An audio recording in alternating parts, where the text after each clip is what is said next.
Hold on, please. The program has not officially started. Oh, okay. I thought we had something that one. No.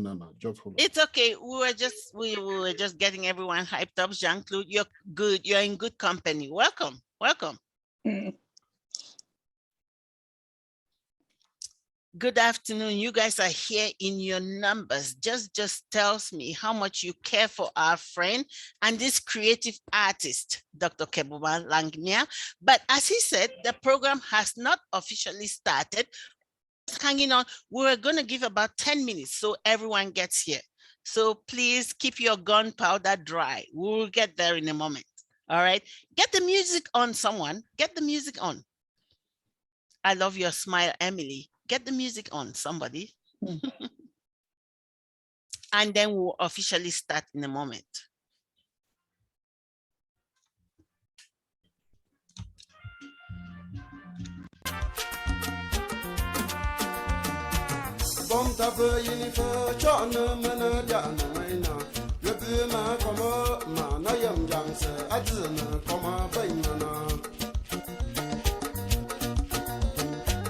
Bom tava yin for chona mana jan na ma na wan kom ma na bu for tsin kom a bain na fine bet o sang to listen the bang back on fine bet o sang to listen the bang back on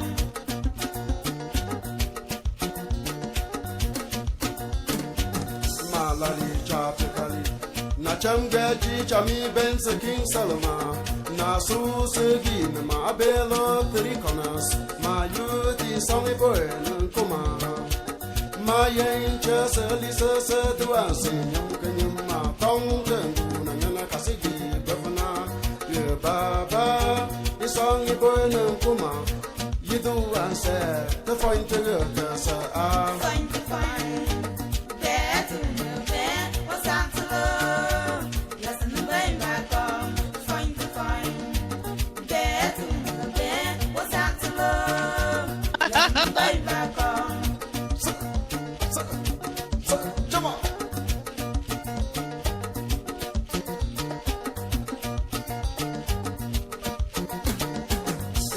Ando tumwana be ufuno ayusi yayin chawla ube sanai na ubi na bai bai na to kai wainda ko ma lafu madala ucha maki be na waindi jansa you fe kando ni checha taiza masi ma be na wain walai mai tum fine sacha matinga na wiye bonka no mangala kala kama sa possible.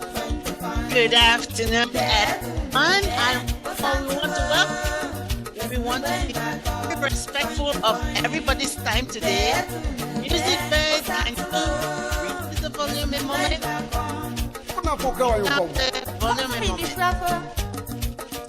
Bring down the volume a moment on the music bed. Technical crew, can you hear me? Thank you so much. Thank you so much. Thank you for bringing that down. We are so thrilled to have you here today. Can you bring down the music a little more? Technical crew. And thank you, ladies and gentlemen. We are working from all the 4 cardinal points of the compass, which means we are in the north, the south, the east, and the west. So please excuse the exigencies that may come as a result of that. But our crew today is working so hard to make sure you have the best experience of a virtual experience than you've ever had. So thank you, technical crew. All right, so here's where we are. Thank you, Dr. Theodora Nyamboli, for the music that has been playing up to this point. We are going to get the program officially started because at this program, at this point, we are at 1:10. So we want to keep our faith with you all. You have set aside your beautiful day to come here and spend your time with us. So we are going to make sure that it's worth the experience. So we're going to launch the program this afternoon and declare it officially opened. I want to see some cheers. Give me some claps. Give me some emojis. Give me some love. Give me something that I can ride on to for the rest of the day. Give me something, ladies and gentlemen. Thank you so much. Welcome, ladies and gentlemen. You're here today in the presence of the book launch of my friend, one of my greatest academic opponents that we go on every day and say, what can we do better? Dr. Kehbuma Langmia, welcome. So this is the official opening of the book launch. We are so much up to capacity that I don't even know that we can add more people because it's all full. So I want to declare this book launch open. And so thank you, Dr. Theodora Nyamboli, for doing your bit there in welcoming us all. So we're moving on to the next item of the agenda, which I know you don't have in front of you, but I have it here. So I'm representing your interest. So I'm going to make sure your interest gets preserved. So my job today is to make sure that this plane gets landed where it needs to get landed with everyone in safety. And I also have my chronometer. I'm the timekeeper, okay? So sometimes I may have to call and say, okay, you have to pull the plug at this point. So we are going to move on to the next item on the agenda. Welcome and introduction by the proprietor of Spears Media, Jude. Jude. This is your moment. Go. Thank you so much, Dr. Beats.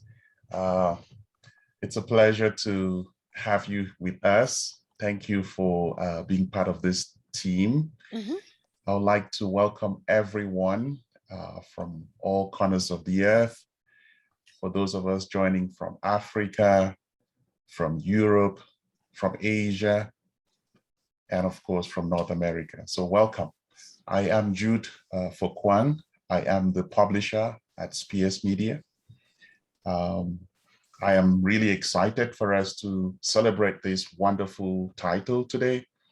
We've been publishing fine books since 2014. We publish fiction, poetry, and nonfiction. So you can learn more about our platform at spearsmedia.com. Shoot us an email, connect with us through our social media handles. And if you have a project or you know someone with a wonderful project, let them get in touch with us to get this process started. Thank you. Over to you, Dr. Beats. I cannot thank you enough. Thank you for what you're doing for African creativity. Actually, let me say diasporan creativity. Your experience and what you're doing know no bounds. Some of us who were writers, you know how you write something and you keep in your drawer? Guilty, that's me. Like I have things that have to be out. But thank you for believing in the creativity of who we are. I know other people, Tabimbiano, you hear me, who have works that need to be out there and we're just not sure. And you're giving us that push. You are making a difference. Thank you so much. All right, so we're going to go to the next item on the agenda. Dr. Emily Kramer from Howard University, are you out there, my dear? Introduce the moderators. No one knows who I am, but go ahead, your turn.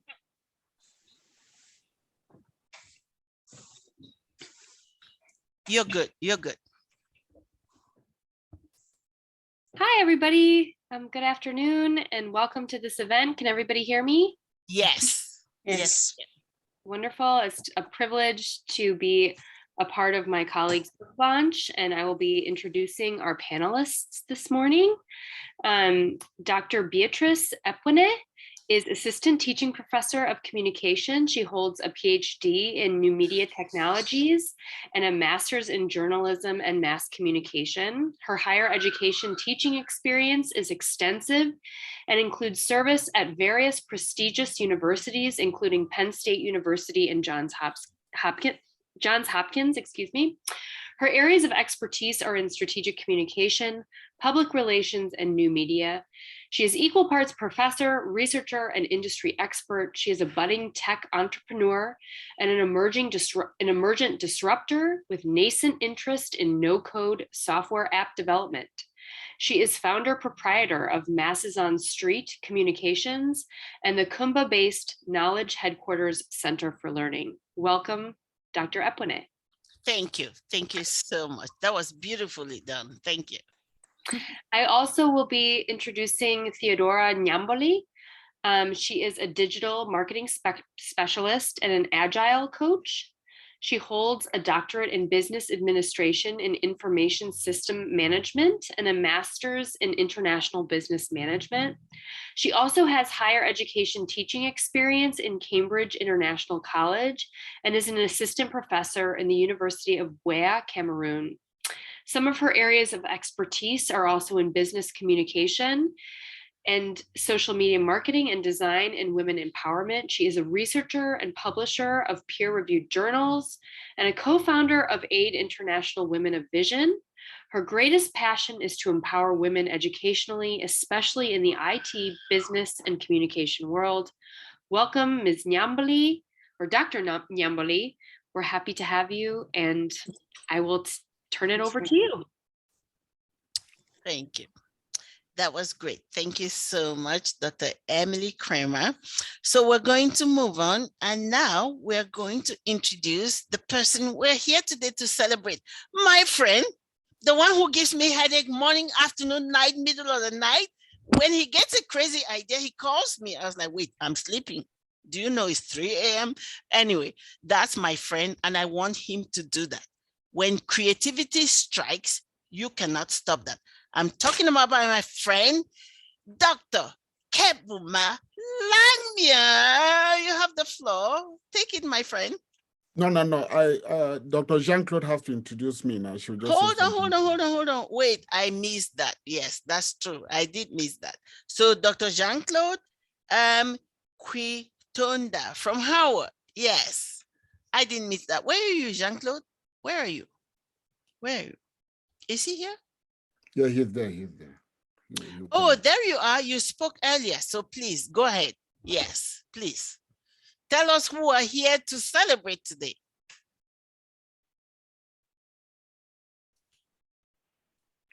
Maybe you need to unmute that thing. Yes. Dr. Kiwanda, please. Can you unmute Jean-Claude? I don't have those capabilities. Who? Jude, do you have this? Okay, good. He's good. Yeah, I was not able to unmute myself. Sorry about that. I'm honored to be here to celebrate this new title by Dr. Langmia. He's known mostly for his prolific publications of empirical work, but he's also very comfortable with fiction. He has previously published 3 plays, and I think this is his first work in this particular medium. Dr. Langmia did his PhD at Howard University in media studies. And he's also the chair of the strategic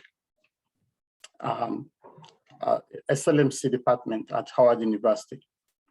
So I'm very honored to be in this company of friends and scholars and family to celebrate this particular interesting title, which really I might describe as a story of contrasts. So I would really like to invite Dr. Langmia to tell us more about this book. Dr. Langmia, please. All right. Go ahead. All right. Thank you so much, Jean-Claude. Good day, everyone. I use the word good day because Some people are experiencing morning, afternoon, evening, wherever you are on planet Earth. I will be very brief because I think the book that you all have, it's like the mirror. It's actually the mirror. And for you to see the mirror clearly, the mirror must not be broken. If you're seeing this novel from a broken mirror perspective, or even look at it from one-sided view, you may not understand the three-dimensionality of the characters. Another thing about Paradise, Love, and Pain is that if you read it like you're looking at the mirror from the back of the mirror, you may not get the whole picture, or even from the side of the mirror. Now, if the mirror is directly in front of you, meaning the novel as you're reading, watch out that you've not had eye surgery, or that you don't have cataracts. I see Dr. Hines is smiling. This is important because the author of a piece of work is dead, and the work has a life of its own. You know, when the author is writing something like this, it's like the wind is carrying the author to the east, to the west, to the north, and sometimes to the south. So you are being buffeted from left to right. So the characters can actually take the author to a different dimension. I really want you guys to know that, because you remember Steve Biko of South Africa said, and I'm trying to imitate him, that with this novel, I'm just trying to put a human face on this world. I'm putting a human face on this world because we seem to be robots with the AI, with the media changing our mind. So where is the human self in us? That's what this novel is all about. And I want to stop there. Thank you. That's all. Thank you so much, author, celebrant of the day. Keep your gunpowder dry because we're gonna get to you. But my apologies to Dr. Quitonda. I didn't mean that. I was just, you know how when you are in the moment of things look a little different. So I'm glad that he brought that to my attention, and now we know where we are. So here's the thing. We're gonna move on to the chief launcher in one moment here, and then we're gonna celebrate this writer, author, and he just brushed it. There are things that I wanna fight with him. He's my friend, I love him to death, he knows that, but when it gets to brain matter, we fight for good reason. So we're gonna get to that, and we're gonna reserve that for the back of the program. But Dr. Honorine Ngwa, hello, girl. Where are you? Girl, give me your smile so it lightens up this stage, as you know it would. But this is your moment. Go. What do you think about this writer, this author, this creative? Please. Just a quick interjection there. We have a brief animation before we go on to the chief launcher.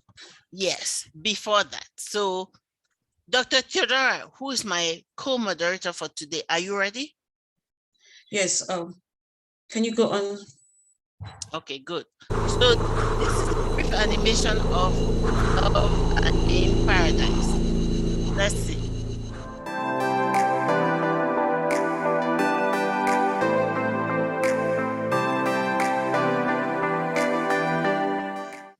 Lydia, this woman who has resisted every attempt to make her respect the traditions of widowhood in her community.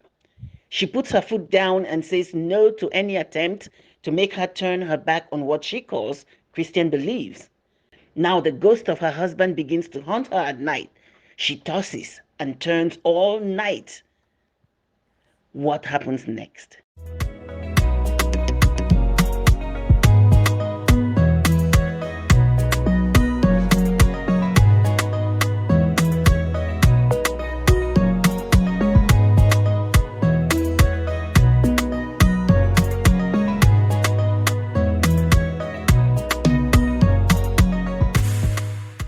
You are my orange juice. You are beautiful. Am I? Of course. When I looked into your eyes when we were talking to each other a moment ago, I saw nothing but myself. It is unusual for me to say this to a woman I have just met. I also know you will be asking yourself, why am I doing this when we're just meeting each other for the first time? To me, those are just human conventional rules and norms. But whether you like it or not, like a magnet, I will now become a persistent image in your mind. You are my journey's end. No woman born of Eve has ever created such an effect on me as you have. I know you're going to jump to the conclusion that I'm just trying to flatter you. Of course, you have your liberty of thought to think so. But what the voices in my head are saying is that my search for the right partner has yielded dividends. You may reject me, or throw my words out the window like monotonous jargon typical of boys my age. That will be your own kettle of fish. On the other hand, I will be content to have remained the faithful servant of my own conscience. And if I may add, of course I would naturally have a comfortable sleep after having purged myself of this truth. What you have just told me have crippled my tiny legs. I only hope that God Almighty in His mercy will take me home safely. The ghost of Lydia's husband haunted her ceaselessly for a period of 3 weeks. It began with nightmares and got worse over time. Tom remained untouched, even though they both shared the same bed. Nevertheless, he was affected.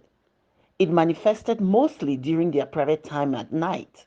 Lydia would suddenly scream and jerk herself up and down to the point of idiocy. She breathed heavily and was soaked in sweat. She would argue and quarrel with an unknown person for minutes on end. Tom would occasionally listen to her, not knowing what was going on. But it was a constant utterance of her former husband's name that made him give more thought to the matter. He would switch on the lights, but this would only make Lydia grow angrier. When he woke her, she hardly remembered what had just happened. Sometimes she would murmur something like ghost or spirit.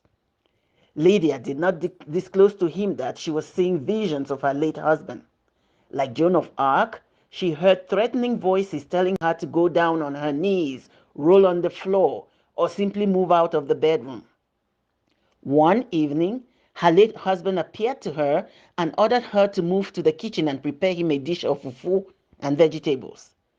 She protested, giving the excuse that he was a dead man and had to stop coming to her. But the frequent appearance of her husband made her grow pale.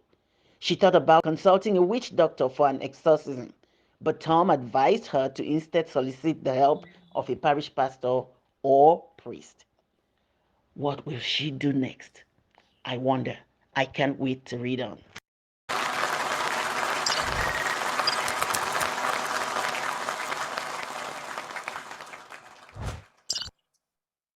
Thank you, thank you, thank you, thank you, everyone. And thank you for your patience as we, oh my goodness, my video is not even on. I'm not trying to hide from you guys.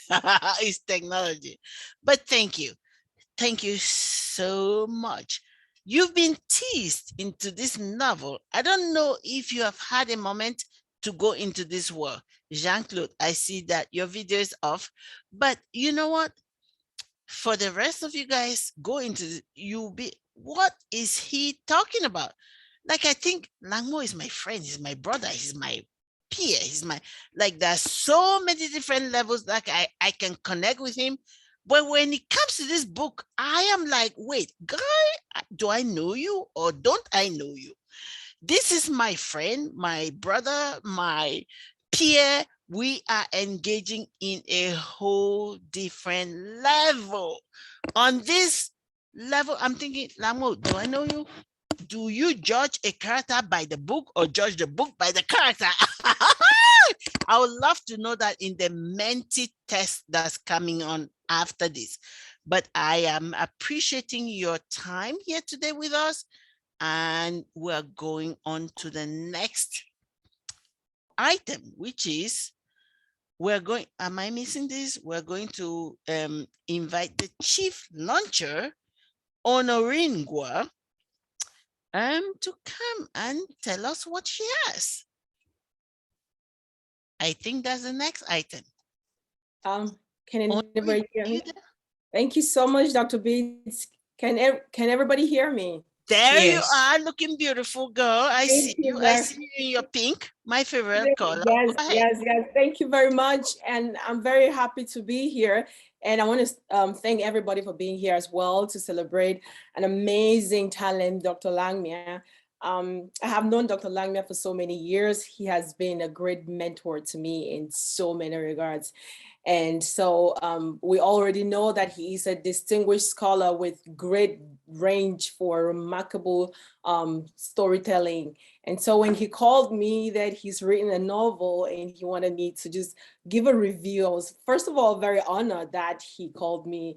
And then I was like, but I haven't read a novel in a long time. And he sent me the PDF copy. Once I picked it up, and I remember it was an evening, and I started with the chapter 1. I must admit that I was completely engrossed in it. The book had captivated me. I could not put it down. And I would say to myself, I'm going to stop at chapter this, but then when it goes to the end of the chapter, I'm so anxious to get to the next chapter because of the suspense and the thrilling nature of the story. So just to say a summary of how I really feel about this book, set in Cameroon, which happens to be my home country. This novel is a well-written piece of literature, a very complicated yet completely compelling story that no one will forget in a hurry. The storyline covers issues of culture, religion, spirituality, all wrapped up in pain and turmoil, sandwiched in complicated love, to say the least. And reading through it, you feel you are actually there alongside with the characters going through the motions. I remember in my first read, one thing that kept me going was how I was very drawn to a book that not only explores the fallibility of humans, but I was reminded that one bad decision can change a trajectory of generations. And so I particularly thank the writer, Dr. Langmia, for a fantastic job in exploring the complexity of relationships and different versions of family dynamics. The characters are carefully fleshed out and introduced accordingly as the story progresses in a manner that will open up the reader's imaginations. You know, even though set in the African continent, every reader will relate to this story in some way. A lot of us have been in situations where we have our emotions brought up in a certain surface, and this book is not lacking in that. So I love that it shows relevant issues of self-defeating behaviors and how we, at times as humans, are our own greatest hurdles. Like Dr. Langmia just said, it's a mirror. It's kind of looking in the mirror. So it depicts the complexity of human emotions, whatever those emotions are, and the paradox of love and pain and also love and hate in a really thrilling and suspenseful manner. I would say that we see touches of spirituality, divinity shaped by culture. I come from Africa, and that is very, very common. Those things all together, they shape the people and their existence and how they live. And this book depicts it well in the African context. So although fiction, there is so much we can learn from this story, from how to deal with our emotions, to being faithful in relationships, the importance of communication, forgiveness, and Christianity. So this book is a well modulated narrative with incidents that are wholly absorbing, and the writer has complete control of his story and his style. So I would like to congratulate Dr. Langmia and everyone involved in this publication for a remarkable novel. It's it's a pleasure for me to be here and even assist in launching this book, and I recommend it to everyone here. Grab your copies, grab some for your friends and families. It's easily a must read for everybody. If you're the kind of person who maybe would say, I'm not a novel reading person, probably I wasn't that person. Believe me, once you start with the first chapter, you will find yourself at the end of the book. So I recommend it to everyone. Recommend it to your book clubs. You will not regret it. I already have my copy, but I will be getting extra copies to give out. So once again, I want to thank Dr. Langmia and everyone involved in this project for this opportunity. Thanks, Dr. Bates.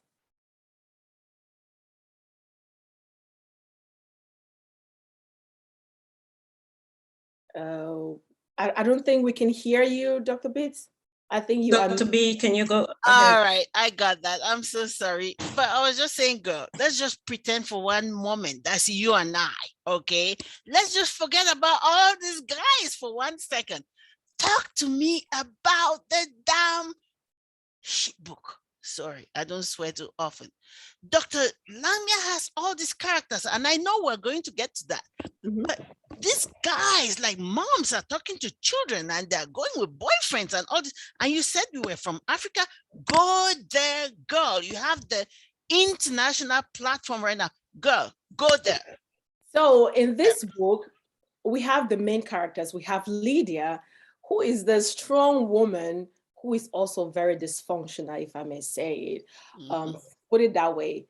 And then she's a married woman whom should be contented, because coming from Africa, once you're married, you're married. It doesn't matter whether you're being treated in a way,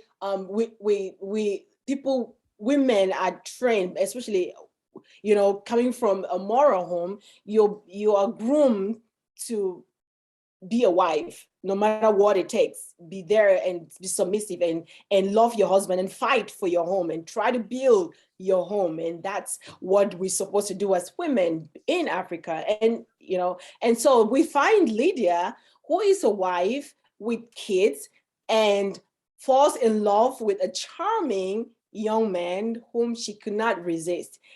And that becomes something different. Most of the time when people are getting in an affair, sometimes they know what they want, they're expecting, or how it's going to go down. And I'm not really sure that Lydia or Tom, especially Tom, I don't really think that he knew how this was going to turn out.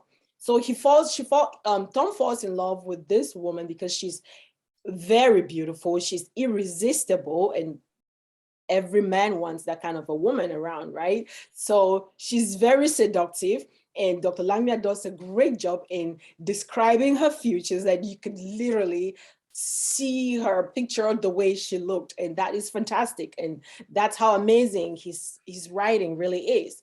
And so, and because of that, it changes everything, because she said yes to this man while being married. It changes everything. The next thing is not giving the storyline away. I'm trying to not sell the storyline away for people who haven't read it yet, but everything changes from there. And believe me, you want to find out how it plays out. And that's what you're saying. Get the book, right? Yes, that's what I'm saying. I don't want to give it out. Yeah, I don't want to give it out. I want you to find out what happened. But Thank believe you, me, sister. it's not what happens when people just get into an affair. It's not a very common thing that happens when people get in an affair. It's you. way over the top. And so it's beautiful. It's beautiful how Hello, it plays sis. out. Thank you so much. That was brilliant. I know Dr. Theo hasn't spoken. Yamboli. Hi, girl. We haven't forgotten about you. Do you want to signal, girl, or do you want me to go to the next item? I have a co-moderator, Dr. Theodora Nyamboli. Please go, girl. Well, Dr. Honorin, you really did a wonderful job. I want to thank you so much for introducing the book, and the suspense is just perfect. Thanks so much. Please, we have to get there. We buy the book. As much as you can buy, you share it to your friends, you share it to your families, schools, back home. Yeah. I mean, I already had 2 copies, but I'm still going to go for more though, because my kids were like, oh, mommy, we just want to get more about this book. They were like so excited about the book, talking about Africa, talking about a young man in love with an older person is now becoming common in our society.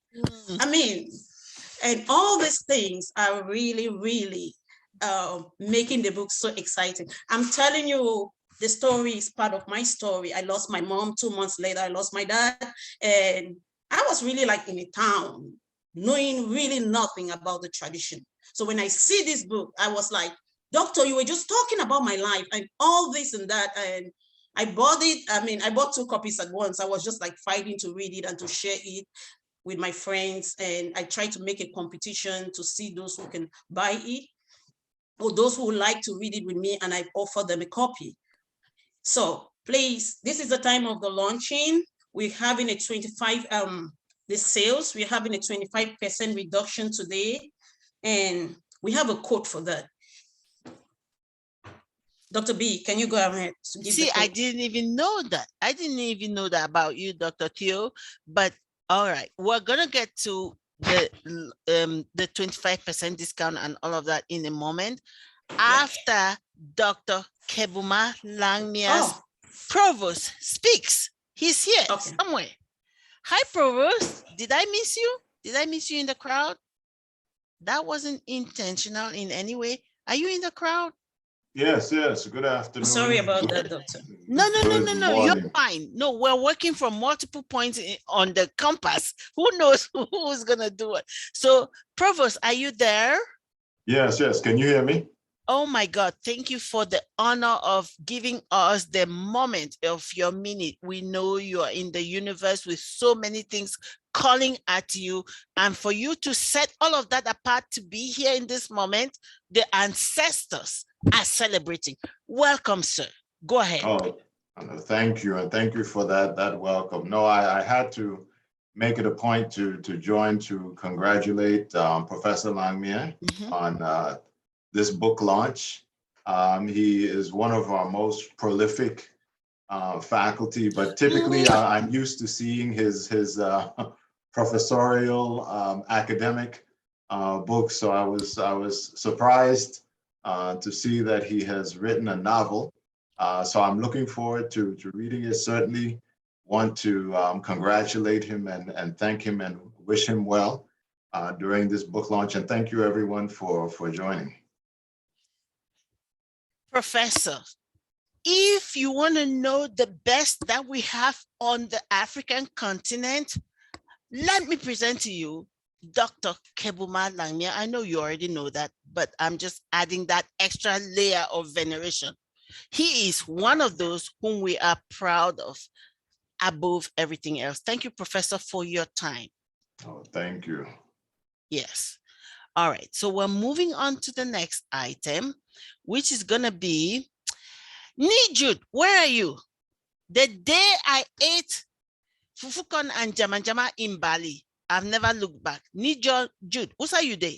The day I ate fufukon and jamajama for Bali, because my auntie married for Bali. No.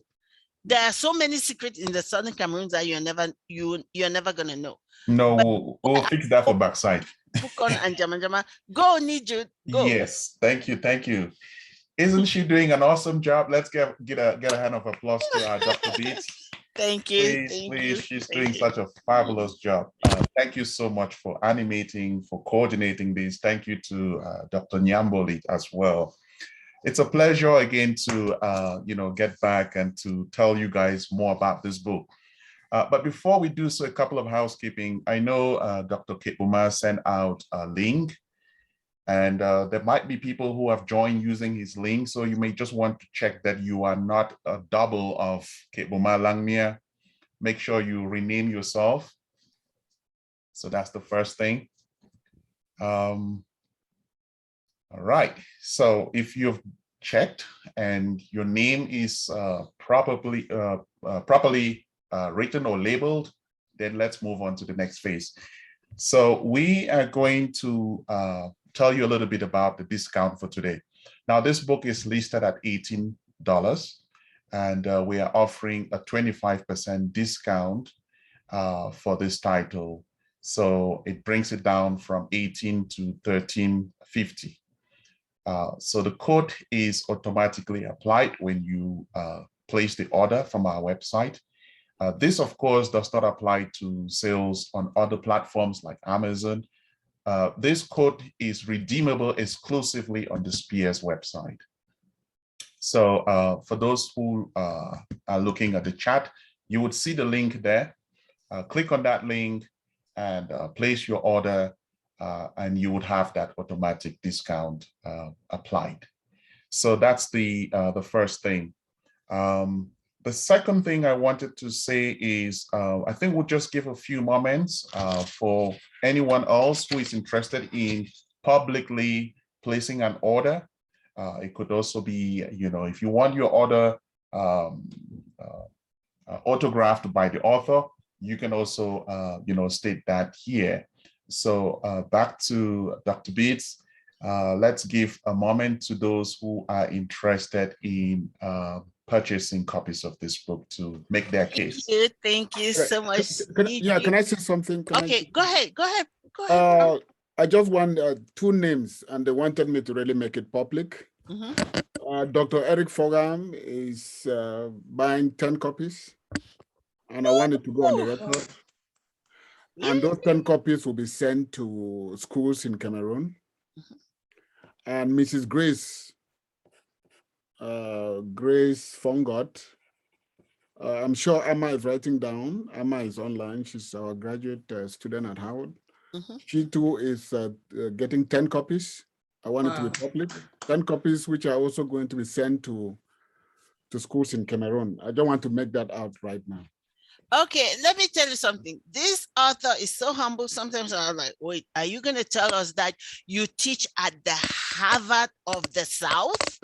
Can you tell us that? Okay, for those who don't know, Dr. Langmia is professor at Howard State, which is Harvard of the South. So I hope that your secretary is writing all this down. So let's go ahead and make our orders.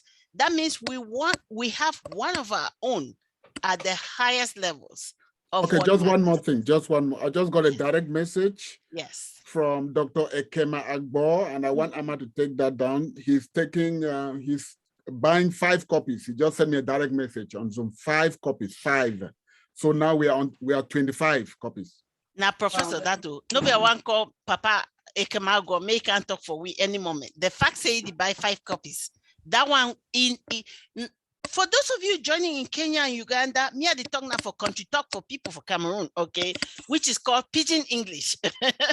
That means this professor, I was going to go into Socrates and Plato and Aristotle, but Dr. Langmia just gave us the segue. That means this professor studied at the feet of another professor called Ekema Agbo, who is buying several copies of this book. So here's the thing. We're going into the sales right now. Put your orders. Get these books for your children.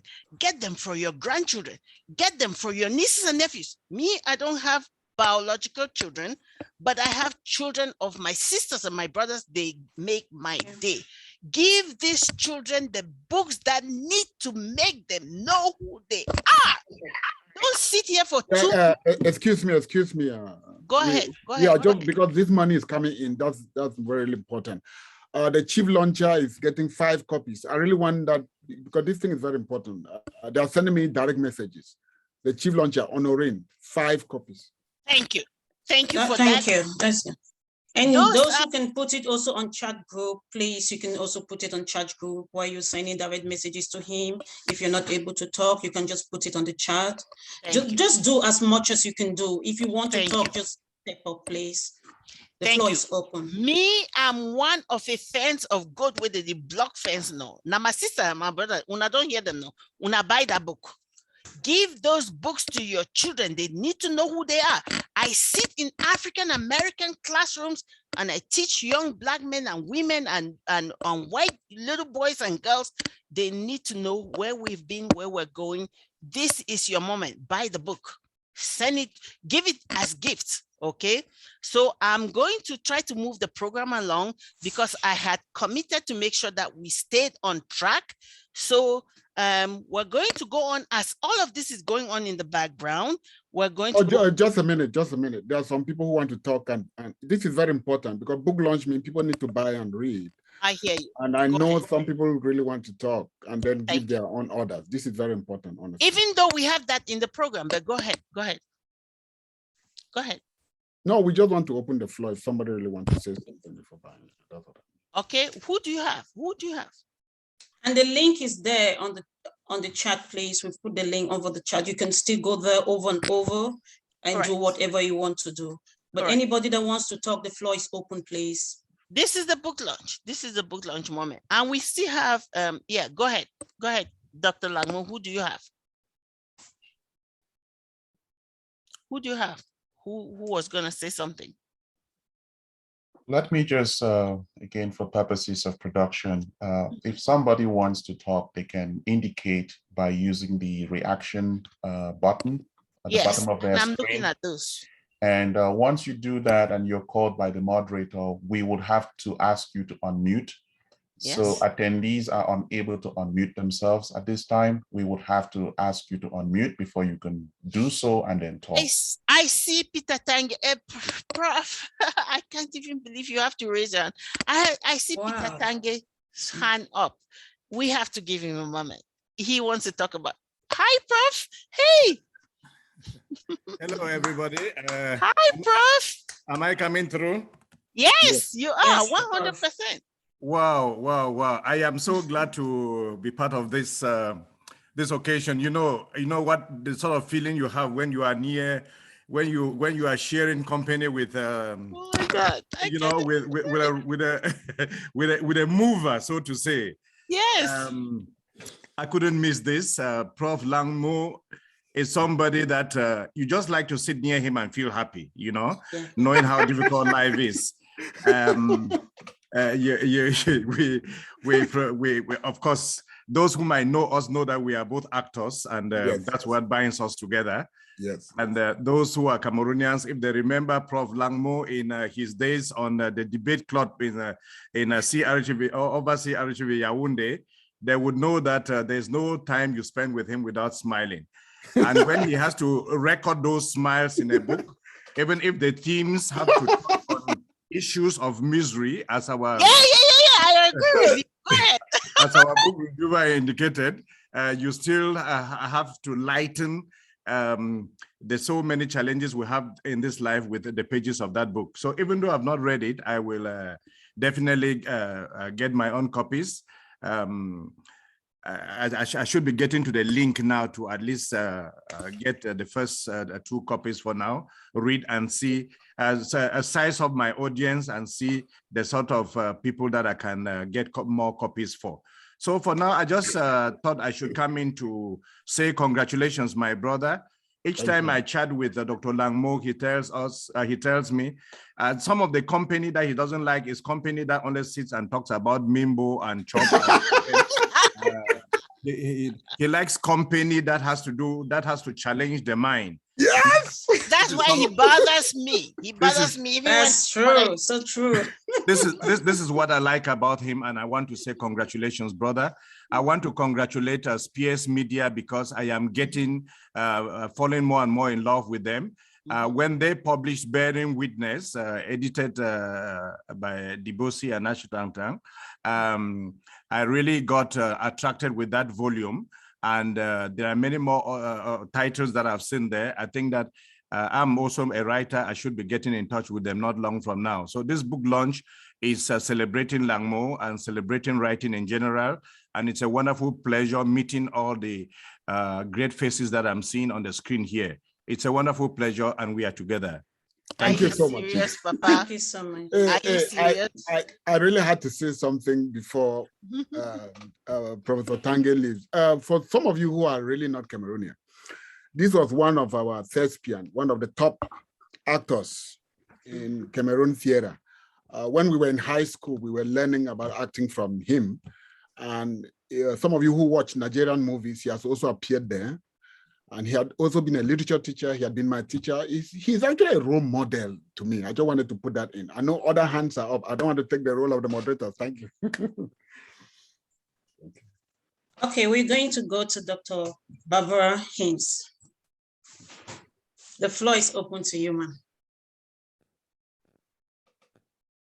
Well, I just have to say that this is really a treasure to be part of this.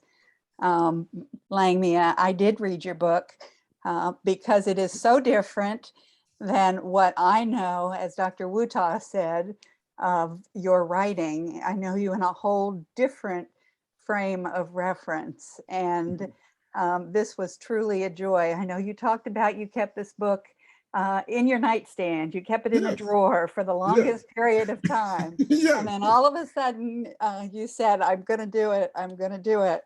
And I think it's because of the characters that are in it. They probably jumped out of that drawer and really wanted to be exposed to you. I have to say that, as you can tell, I am not African.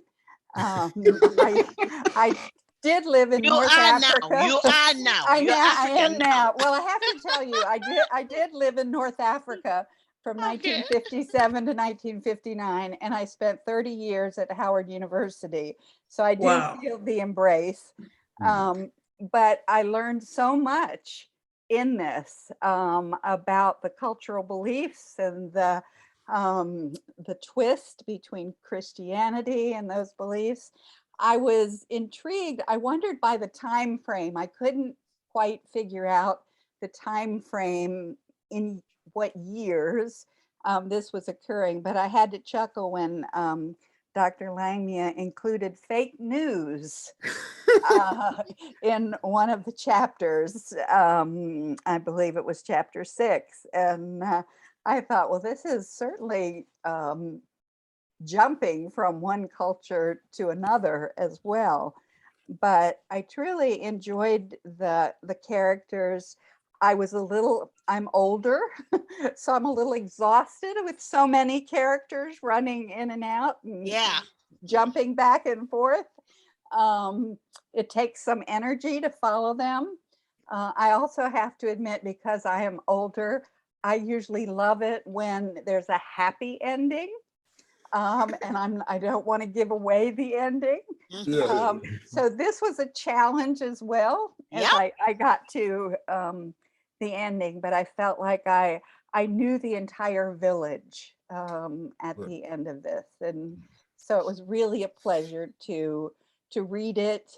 And the copy, I made a note that the copies that I'm purchasing, Langmia, I hope you'll have room in your suitcase to take with you this summer when you travel. So you'll be free to leave them in some of the libraries. Thank you so much. I hear you. This is a disturbing right. I'm not sitting here to please, moderator, thank you. I just want to let everybody know Dr. Barbara Hines was my department chair. She, the one who admitted me at Howard University, she is retired.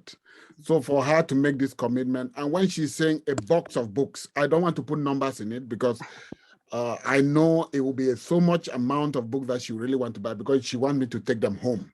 I just wanted to put that there. Then publicly, Roger Caruth has sent me a direct message. She's also getting 10 copies. Amma, please put it down. 10 copies for Roger Caruth. Roger Caruth is my colleague at Howard University in the same department. So I know him, so I'll get the address. He's saying on the direct message that he's buying 10 copies for my wife's book club. I don't have to make that. Wow. Thank you. Dr. T, go ahead. Dr. Tira, go ahead, please. You were going to say. Okay, that's so good. I mean, Dr. Barbara Haynes, that's wonderful. Papa Tange Sumpo, it's a pleasure also to meet you. I mean, we're so pleased to meet all of you. Now we're moving on to Mama Sandra Shannon. Dr. Sandra Shannon, these are all professors at Howard University. Please, anyway, I'll tell you guys, yes. Thank you. We're moving on to Dr. Sandra Shannon. Hi, Sorry Dr. about that, Shannon. doctor. Hi, how are you? Can you hear me? Yes. Yes. Doctor. Okay, yes. Want to say congratulations to Dr. Langmia. Yeah. And yeah, we too have talked about the beginnings of this novel. But I'm fascinated by the beautiful complexity of the narrative, Langmia. Yeah. And I cannot help but liken it to, say, a Toni Morrison. That is, my question is, it's almost like you set up when the coach sets up the board for a complex football play. How do you design who enters, who exits, who's going to meet whom, who did whom to what, whatever, and when you're going to resurrect them, when and how they enter? I love the complex nature of the narrative. And I've read several recent novels which have a similarly, I'm thinking, for example, I'm not sure you're familiar with Deesha Philya's book, The Secret Lives of Church Women. She just won a Penn Faulkner Award. But can you talk about your narrative strategy, how you set up the narrative? And there's some chapters when I was reading, I'm going like, where am I in this narrative? I have no idea where the story is going. And I just love it when you call a name or you bring me back down to earth and I say, yes, now I get it. But I love that. Can you talk about the narrative structure? Yeah, I know we'll get to it, but Dr. Shannon, you and I debate these issues. The author is in a state of a tsunami when he or she is writing. And in the state of a tsunami, you never know where the waves are going to carry you because you have no control. There's no more gravity, but you have the gravitas. Right. But there's no more gravity because remember, an average human being has 3 billion heartbeats. 3 billion heartbeats before we pass. So I cannot act to have 3.5 or 4 billion heartbeats. So I cannot control the narrative. I am the moderator here. Listen. She touched me and she knows me. We debate these issues. Yes. Yes. So the characters bring me to Earth and take me to Jupiter sometimes. But again, remember Steve Biko, I'm trying to put a human face in the characters. So when I'm trying to put a human face in the character, they deflect. And when they deflect, that's where the subplot and the plot, they now try to weave themselves. And I have to let it go. You remember what Toni Morrison was saying. You told me about Toni Morrison says she never wanted a white gaze in her work. When I'm also writing, I have the decolonization mindset in my mind. And I have the idea of the radiation of the African culture. I try as much as possible to weave that into the novel. As an academic, I fight with this writer every day. But we're not going to do that here. Today is your day. You guys have to enjoy it. Because this author, Dr. Shannon, we could take this author to task, okay? Yes. But yes. Let's take that behind the house. We have the frontscape. We have the frontscape. Because I fought with this author, even as he puts down every word. I'll be like, wait, did you consider that? Did you reconsider that? And you will have to consider that in the future. But I hear you, Dr. Shannon, and I love the author. creativity. Sometimes I was like, why are you so dark? You're such a dark author. What the heck is going on with you? But that's another conversation. Yes, so let's thank move. you. Yes, I hear that. Another contribution, 5 copies coming from Ernest Fobujong. I'ma write that down. 5 copies. Okay. Ernest Fobujong. Another 5 copies, please, from Nadesh. They're all texting me 5 copies. So we have 10 and copies. we love this public acknowledgement of the author's work. We have to teach our children that when I go into a class and I see young boys and girls like me, and they come from Guinea-Conakry and Caribbeans, I was like, wait, you guys are here in front of me? I have a responsibility. But let's not talk about that now. Let's move the program along, okay? So I know that my eminent professor, one of the guys who has made my life to be what it is today. We are going to move on to Professor Ekemagwo in a moment, but we also know that he has suffered great loss in his life. We're getting there. Professor, you're among friends, you're among family, you're among people who have worked with you. Please take the floor wherever. Professor, are you here? Can you see me? Just a quick interjection. Yeah. We have to do the official launch now, and Well, then we'll get on to. Didn't we already do that? I thought we were gone beyond 8 and 9. We were at book sale. So for those who have a copy of the book. Oh, okay. To hold it up. And I'm going to invite some members of our production team. I'm going to put it into the gallery mode. So if you have a copy, is that Victor and the rest of them? If you have a hard copy or an electronic copy, this is the moment for you to hold up your book. Did I miss that? And for those who have just placed your order, you can also just smile. And electronic copies also, because some people have electronic copies. All right. And we'll invite Collins to take a screenshot. Okay. All right. And I would like to declare this book officially launched. Congratulations, Dr. Langmia. Thank you. Wow, let's cheer him up. Let's hold your books up. Hold your books up. Wow. Hold your books up, just so we can get this. This is a historic moment. Just give us a moment. Some of us are doing that. Okay. All right. So that's cool. Niju, can we go on then? Yeah. Dr. Professor Tangi, thank you for your applauses and all that. So we're going on. There's a distinguished member of the House. His name is Professor Ekemagwo. To be honest with you, when I was doing, I cried. I went to the bathroom. I was like, get up, go do it. He will be proud of you. Professor Ekema in the University of Yaoundé won. Well, at that time, it wasn't even one. Some of us were like, I wish you could just come here today and inspire wisdom. For me to sit here and moderate this between a scholar and a student, I'm like, am I between Socrates and Plato, or between Plato and Aristotle, or between, what's happening? Professor, our condolences from what your family has gone through or is going through. And for you to sit there smiling, for me is like I could cry. And I'm supposed to be a moderator. I'm not supposed to do that. But Professor, Your Eminence, you're very welcome. Take it. Unmute, Prof. Unmute. Unmute, please. Unmute. This is your moment, Prof. Okay. Thank you. Thank you. Thank you very much. And thank you for your condolences. And thank you all. Actually, this is a wonderful and very proud moment for me. To have you sitting there, to have Langmia, to have Peter Tangier, who just spoke. This is a very, very proud moment for me. I just came back from Cameroon, and Professor Langmia sent me this book, and I was not sure I would have the energy to read it. But like everyone has said, I started reading it and I could not put it down. I actually could not put it down.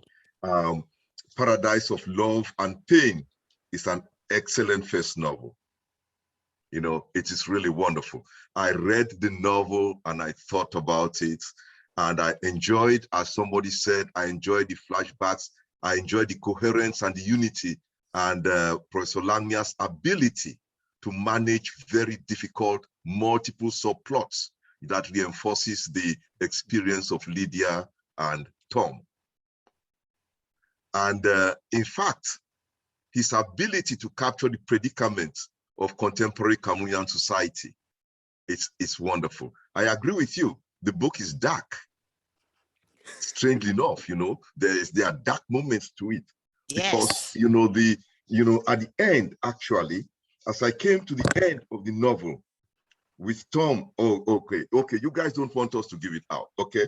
But, at that end, I start wondering why Langmia decided to use the equation of love and pain, as a conceit to his first novel.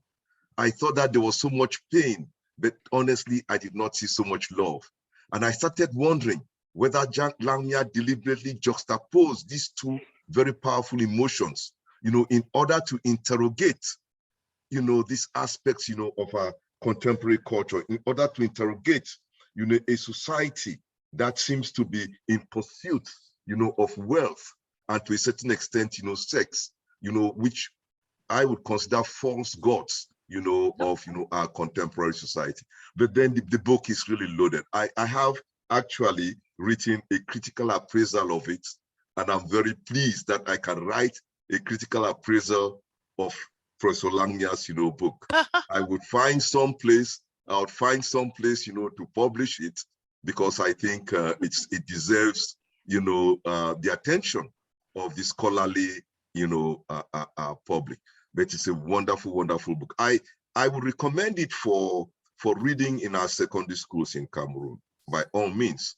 Despite the graphic details and erotic passages that may be disturbing to Cameroonian, educators. But I think to a certain extent, the book is like a cautionary tale, or should be like a cautionary tale to young people starting out, families, making families, and thinking how they want to manage, their lives. So my dear friend and student, Professor Langmia, congratulations. I'm proud of you, and I would send you my full appraisal. It's quite a critical appraisal I've written. Okay. Thank you very much. Yeah. Oh my God, such a treat. Guys, give it up for Professor. Give it up for my scholar. I used to wake up half asleep. I was like, wait, Professor Ekemag was coming. I'm going to class. So give it up for him. He has spent his life investing in us, and now we are the vehicles to carry it forward, guys. Thank you, Professor. Thank you for enjoying your quiet, and let us all know what we can do. Thank you. Doctor. Of course, I just have to come in because I'm getting the direct message. Yes, please. Dr. Colin Agabalinda, he's in Uganda. He's buying 2 copies. I want Amma to take that down. Okay. Then Dr. Irene Barika, 5 copies. Dr. Irene Barika, 5 copies. Dr. Gabi, but let me go to Dr. Theo. Theo, what do you have? Go, Theo. Now, I was just talking about Dr. Gabi. Let's not forget him. His hands has been up for a long time. Who? Did I miss somebody? I'm sorry if I missed Dr. Gabi. Yeah, Dr. Njinimbot's hand is up. Please, Dr. Gabi, please. That was not intentional. I'm sorry. So much is happening. Please excuse my oversight. Please go ahead, please. So just one correction. I'm not a doctor yet. Working on it. It's fine. That's we all are in different ways. Go ahead, please. I just want to say thank you so much to Dr. Langmia, the organizers, and Spears Media for bringing to light what authors have in their mind and they can't really put it out in the public. Spears Media, they do an amazing job. They publish some books for me, and they're doing a wonderful job. As far as Dr. Kehbuma Langmia is concerned, let me just say this: my very first book, I was really slow in writing it. I'll write a line or 2 paragraphs, and I would take another month if I write another one too. Until I spoke to Dr. Kehbuma Langmia, and he told me, the next time I speak to you, if you are not at the end of this book, you're gonna be in trouble. Yes. So he pushed me a lot. I wrote the first one, and then the second one, and then the third one, and then the fourth one, and then the fifth one. So let me say thank you, Dr. Kehbuma Langmia, for all the inspiration. It went a very long way to help me. And as far as the Paradise of Love and Pain is concerned, I read this book when I picked it up. I couldn't stop. I could not stop until I finished it. And I've always been looking or waiting for somebody to depict what transpires in today's church and from today's pastors in relation to ordinary people who believe in those pastors and believe in the church. And then just to say that he was able to depict and clearly elaborate and emphasize and open up our eyes to show that the people of God, the pastors and those who go to church every day, are ordinary people just like you and I. There's nothing so special about them. They could make mistakes, they could commit crime, they could fall in love with married women or people who are already married. And there's no book I've ever read that clearly shows that these pastors are ordinary people like you and I. And that when we listen to them or follow them, we should understand that they could also have skeletons in their closets. And this book, like one, I think Dr. Ekema said, and many other speakers did say, that everyone should read this book because there's a lot to learn in it. There's a lot to learn from it. That if a pastor were to walk up to you and say something, you cannot take it for gospel truth because it came from a pastor. They too can make mistake. They too could kill somebody. They can go out with somebody's wife, and so on and so forth. So, and then the other thing I wanted to mention is the fact that if you wanted to know how there's a crossbreed between tradition and modernism in 2022, you need to read this book. He does an excellent job in depicting and explaining that crossbreed, and there's no other way that you can really get it if you don't read this book. So Dr. Kehbuma Langmia, congratulations again, and I'm gonna get 5 copies. You can take it to during the summer, as Dr. Barbara Hines did say, with you, and just hand it to whoever you want. And that's my contribution. Thank you very much. Thank you so much. Amazing.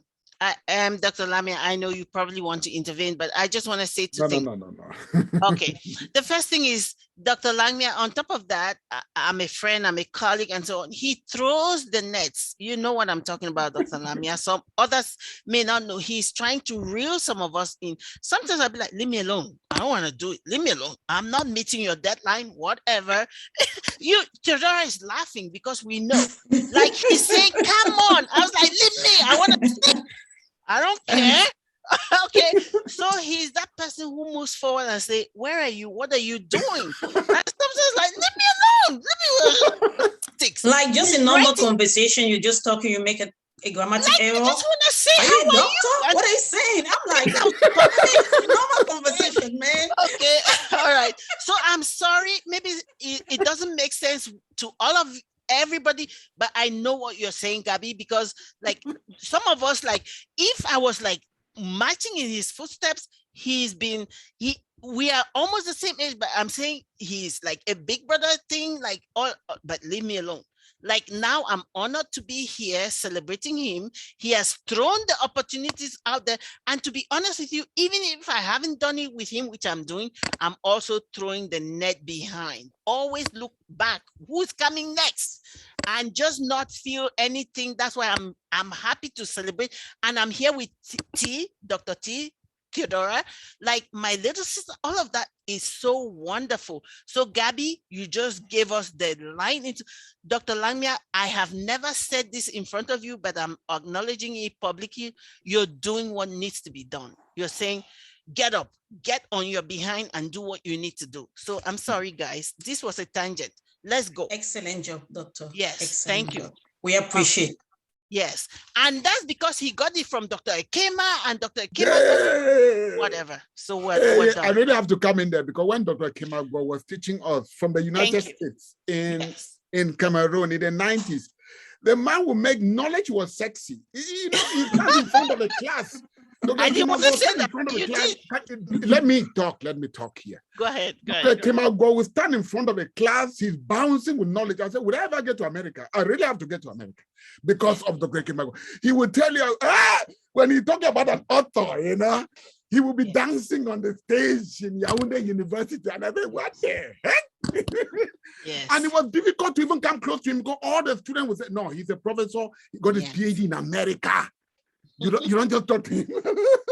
I'm acknowledging all those who have laid the tapestry for us to work on. That's you guys, come out and work. These guys have done the work. Come out and work on the red carpet. That's it. That's all I'm saying. Yeah. Call me, call Dr. Langmia, call Professor. No, don't bother Professor. We will do the work. But they have laid the groundwork. For all of you children who are listening to me now, because I know some kids, because I got the mails, please, this is the path. Okay, I'm here today celebrating my friend. I could argue with him till tomorrow, but that's a different conversation. Just get on, do what you need to do. What's next, Dr. Theo? What's next? We have to go into the reading. Okay, we want to do. Yeah. Do you want to start then, my dear? Okay, I'll just read just a paragraph or two. All right, so Dr. Theo is going to read a section from Paradise of Love and Pain. Go ahead, my dear. While Lydia drank, she seems excited to reconcile with someone she really loved. Tom played things down like it was a big deal, like it wasn't a big deal for him to have an illegitimate child. They kissed each other and promised to renew their love and forget the past. They also resolved to bring Ellen back home so that the unity of their home could be rebuilt. Lydia was soon drunk. Tom helped her to the car. As he drove along, Lydia dozed with her head on his right shoulder. Tom would stop occasionally and caress her hair. He kissed her soothingly. In fact, the reunion only compared to what had happened in the hotel years ago, just before they made the decision to kill Mr. Payne. We have to read on to see if the reunion lasted forever. Thank you. Thank you. Thank you, T. I know sometimes if you have not followed a novel from the beginning, it's hard to know the intricacies, but you heard Prof right then. We are fighting with this author. Just, you don't have to fight, okay? We're fighting, we're like, this thing is so dark. Like, this is not African. Are you serious? Like, what 13-year-old is gonna go up to their mother and say some things? But if you wanna find out, get the book. That's why we are here. So Theodora, Dr. Nyambali just read a portion for you. I'm also going to read a portion for you where a 13-year-old is confronting the pastor who is having an affair with her mother after her father dies. Are you serious? 13-year-old confronting the pastor of a parish who is loved and beloved? But let me read you what this little girl says, okay? Next time anyone around you thinks about something, say, go get Ellen. Okay, you don't want that, but let's go. She handed her mother's letter to him. The pastor tried to calm her down, but she instead shouted at the top of her voice so that all those present could hear. The Christian Women's Fellowship group was rehearsing for the coming Sunday service. Immediately, Pastor Kimbeng saw the women coming out to restrain Ellen. He retreated to his office and fastened the doors. He then peeped through the keyhole to see Ellen. Okay, what was Ellen saying? Well, she said to the pastor, Are you serious, Pastor? Is this what has been going on between you and my mother? The whole church is going to know. Like, I'm not playing this game. Like, my mother didn't respect anything that my father said before he died. And now you're doing this and you're a pastor in a cassock? I'm going to leave it right there. Ladies and gentlemen, boys and girls, men and women, buy the book so you can find out. Thank you.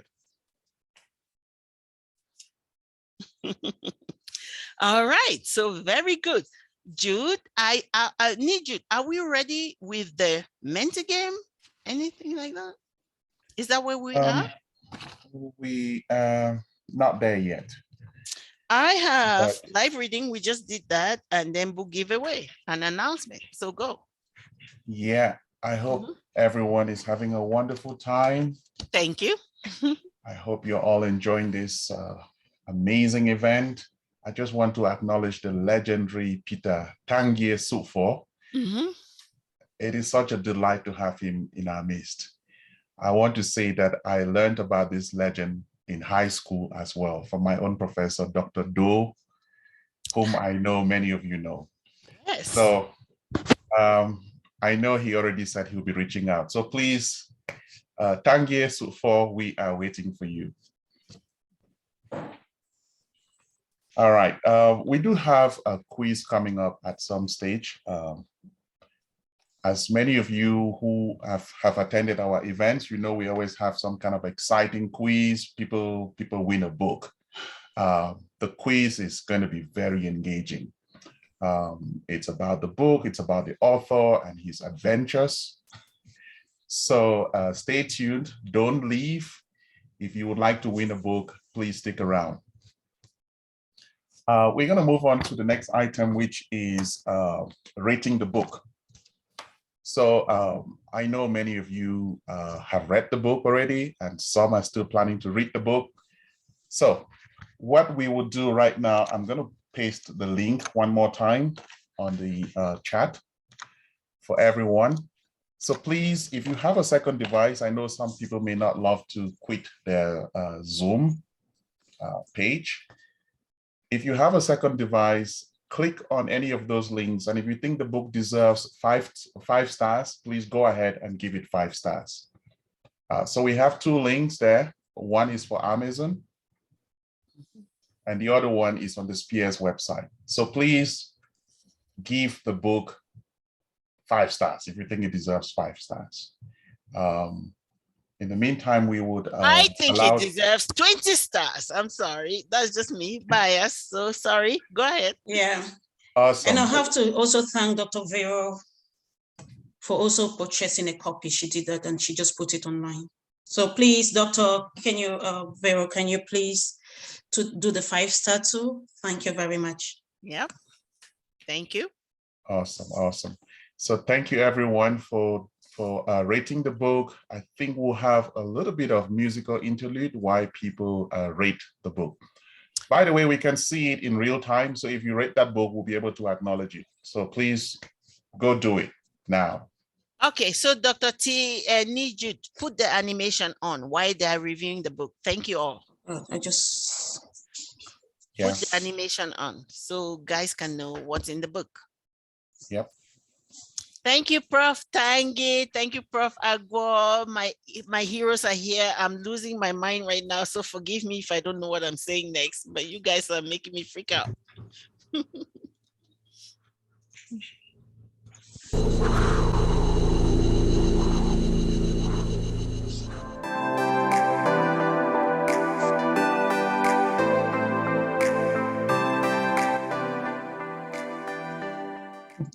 Lydia. This woman who has resisted every attempt to make her respect the traditions of widowhood in her community. She puts her foot down and says no to any attempt to make her turn her back on what she calls Christian beliefs. Now the ghost of her husband begins to haunt her at night. She tosses and turns all night. What happens next?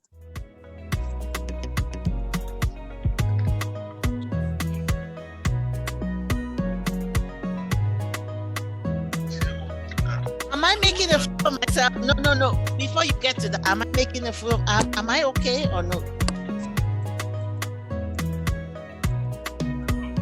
Yes, am I? Okay. You are my orange juice. You're beautiful. So some people say they're having difficulty finding the place to rate. If you click on that link, just scroll to the bottom of that page, you would see review and you would see stars there. Just click on that and it should give you the option to rate the book. Meeting each other for the first time. To me, those are just human conventional rules and norms. But whether you like it or not, like a magnet. As for Amazon, just click, go scroll down, and you should be able to rate the book at the I think when you scroll down. Such an effect on me as you have. I know you're going to jump to the conclusion that I'm just trying to flatter you. Of course, you have your liberty of thought to think so. But what the voices in my head are saying is that my search for the right partner has yielded dividends. You may reject me or throw my words out the window like monotonous jargon typical of boys my age. That will be your own kettle of fish. On the other hand, I will be content to have remained the faithful servant of my own. And here is the last thing about rating. If you think this book deserves to be on Goodreads, please head over to goodreads.com, either recommend the book or rate it, and then recommend the book to other readers. Goodreads.com. Take me home safely. The ghost of Lydia's husband haunted her ceaselessly for a period of 3 weeks. It began with nightmares and got worse over time. Tom remained untouched, even though they both shared the same bed. Nevertheless, he was affected. It manifested mostly during their private time at night. Lydia would suddenly scream and jerk herself up and down to the point of idiocy. She breathed heavily and was soaked in sweat. She would argue and quarrel with an unknown person for minutes on end. Tom would occasionally listen to her, not knowing what was going on. But it was a constant utterance of her former husband's name that made him give more thought to the matter. He would switch on the lights, but this would only make Lydia grow angrier. When he woke her, she hardly remembered what had just happened. Sometimes she would murmur something like ghost or spirit. Lydia did not disclose to him that she was seeing visions of her late husband. Like Joan of Arc, she heard threatening voices telling her to go down on her knees, roll on the floor, or simply move out of the bedroom. One evening, her late husband appeared to her and ordered her to move to the kitchen and prepare him a dish of fufu and vegetables. She protested, giving the excuse that he was a dead man and had to stop coming to her. But the frequent appearance of her husband made her grow pale. She thought about consulting a witch doctor for an exorcism, but Tom advised her to instead solicit the help of a parish pastor or priest. What will she do next? I wonder. I can't wait to read on.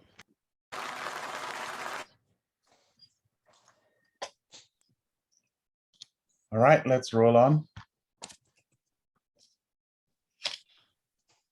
Dr. Beats, can you hear me? Yes, I can hear you. Did I miss something? I'm so sorry. Did I miss something? Nope, we're just moving on. Yes, please, let's move on. Let's get guys so that those who have to go to sleep can go to sleep. Those who have to go to work can go to work. We're all cool. I am so grateful for your time and attention today. So we just did the animation there, and then we're going on to the next item. Nijud, go ahead. Are we doing the giveaway now, or are we doing a book appraiser from Miss Lillian Famonum? Okay, good. So I'm so sorry, guys. We are just trying to, you remember that we're scattered around the world. So if things seem a little disjointed, that's why, but we're trying to get it together. All right. So, okay. So Lillian, my dear, are you somewhere? Lillian, are you there? I think while we are trying to get her, Dr. Gomia, Victor's hand is up. I don't think she's there. Victor, my friend, Dr. Gomia, I call him Victor. He's my brother. Victor, are you there somewhere? Victor, can you hear us? I need to be unmuted. Yeah. Hey. Yes. Okay, someone. Vic? You are unmuted, Doctor. Oh, there's Victor. All right, go Victor, please, my friend, go. Okay, thank you very much. Thank you for Hey, the buddy. wonderful. Thank you, Dr. Bates and the team, and of course, Dr. Nambole and Spears Media. I just want to say I'm using my phone, so it may not be very clear in terms of the picture and maybe even the voice as well. I want to just take a moment and congratulate Dr. Langmia once more. I mean, I'm with him almost on a daily basis, and we've talked about this book from day one. It's a wonderful thing to be part of the birthday celebration of the text. But more importantly, I want to take the moment and just underscore the importance of a text like this. We're talking about a story. We're talking about a narrative about who we are, where we come from, and what we do where we come from. The importance of a story cannot be underestimated, especially in the current climate that we have back home, and of course, even all over the world. It's Chinua Achebe who said that a story is not innocent. A story is not innocent. If you follow somebody else's story for too long, you find yourself in a strange camp. Woo! Chimamanda said the power of a single story. I'm sorry, I just had to intervene. Ngozi says the same thing. Go ahead, Victor, please. I'm sorry. I was trying to just quote from Achebe, who argues that a story is not innocent, and that if you follow the story written by someone else for too long, you find yourself in a strange boat or a strange camp. And so when writers like Dr. Langmia sit down and articulate our stories in the wonderful way that he does, it is something that is very, very important. It deserves recognition. It is part and parcel of nation building project, whatever you consider a nation. When you tell a story, you are actually constructing a setting. You're constructing a people. You're constructing an identity. And so I just want to say congratulations again to Dr. Langmia. And I want to congratulate everybody who is part of this organization, especially Spears Media, and about two wonderful animators. And I will round up by saying that at some level, as critics, one may argue, like again, Achebe once argued, that you cannot be singing a love song when your house is on fire. You cannot be singing a love song when your house is on fire. That argument sounds very salient in some circles, but it can also be argued that you cannot keep fighting for too long. And sometimes you have to stop and take a Coke, take a glass of Coke or Fanta, or get some donut. This is the kind of dilemma that Shakespeare's Hamlet faces by being too preoccupied with the fight, with the battle, with the war, and then he ends up in the tragedy. All right, so this means that we need multiplicity of voices. Some voices may be too loud, some may be too low, some may not sound very mainstream, yet every voice counts. Yeah. I want to say congratulations again to Professor Langmia for a wonderful job, and congrats to everybody who is listening. Thank you. Thank you. Thank you. Hey, Victor, when you talk, I'll be like, whoa, the oracle just spoke. What should I say? All right, so we need to keep moving on. Dr. T, did you have something to say? It looks like you had something. Oh, we just move on to the next step. Yeah. All right, we have one person who would like to speak. Bridget, for Sam. Okay, go ahead, Bridget. Just keep it to 90 seconds. I have my chronometer. Go ahead. Hello, can you hear me now? Yes. Yes, we can hear you, madam. Thank you. I'm very happy to be part of this book launch. I met Dr. Langmia just once at my brother's place, and he was quite amazing. So when he sent me this, I'm not a reader, but I promise I'm going to read this. So I'm going to place I want to say congratulations to Dr. Langmia and more grace to your elbows. I want to place an order for 5 copies, and I will send one to the place where we met. That was in Pennsylvania. So I'm going to make place an order for 5 copies. So Bridget. I'll call you after the presentation. Yes, Dr. Sam. Thank you. You should say more power to your swagger stick. That's another conversation. We're not having now. More power to your swagger stick. That's good. Thank you, girl. Thank you. Thank you. Thank you very much. Place your orders. It's okay. Thank you. Awesome, awesome. Thank you. And I think Thank you. we've been receiving orders already. So I think about 5 people have successfully placed their orders on the Spears website. So if you have made a pledge and you would like to go on there and place your order, please go ahead and do so. Other than that, you can also contact us by email. You can text us, you can call us, and we can help you in processing your order. Okay. Are we moving on? Is Lillian, Sister Lee, are you here?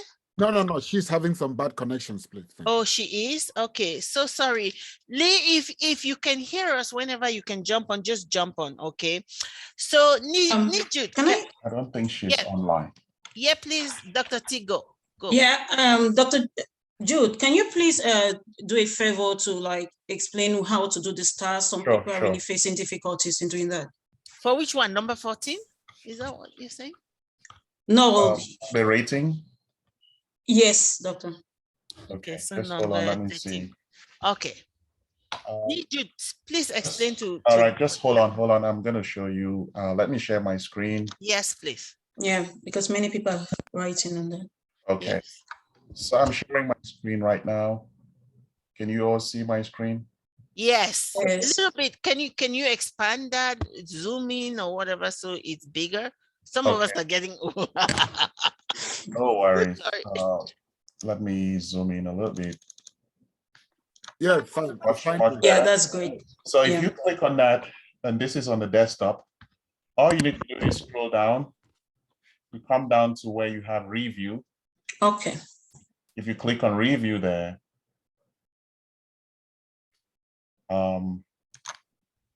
if you click on review, it should bring up, let me see what's going on here. Okay. Let me go there too. It should give you the option to rate the book. I see a couple of people have already rated. Not sure what's happening to my connection.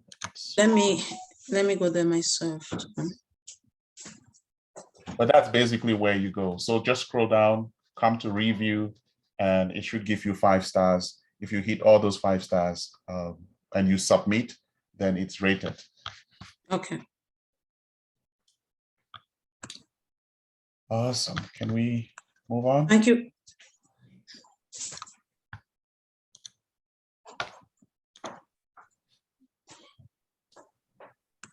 Can we move on?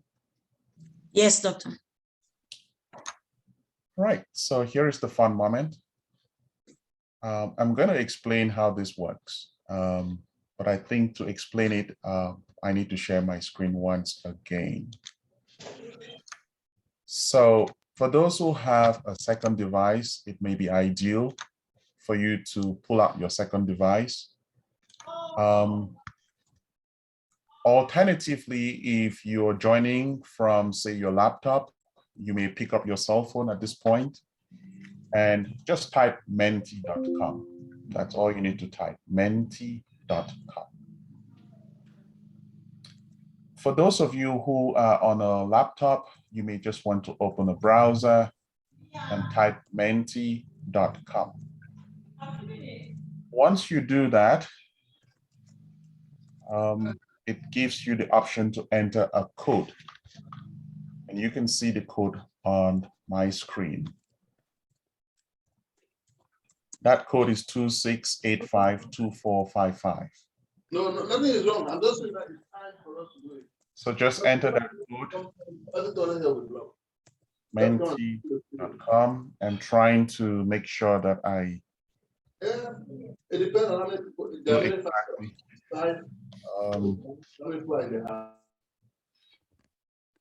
Someone needs to mute their audio. Yeah. Someone's audio is coming through. I'm Victor, sorry. if you can hear me, please just mute yourself. I've muted him. Thank you. Awesome. Thank you. So if you open menti.com, it shows Mentimeter. Please enter the code. Just punch in your code there. I see people are joining. Awesome. We have what? How many people do we have on this platform? We need at least 10 people to start this game. Good job. You see, we have 4 people now.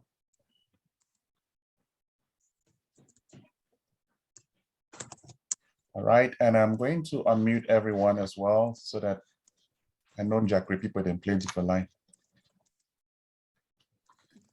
Jack review the plate online. I hear that. Yes. Need like more people. My people don't know. So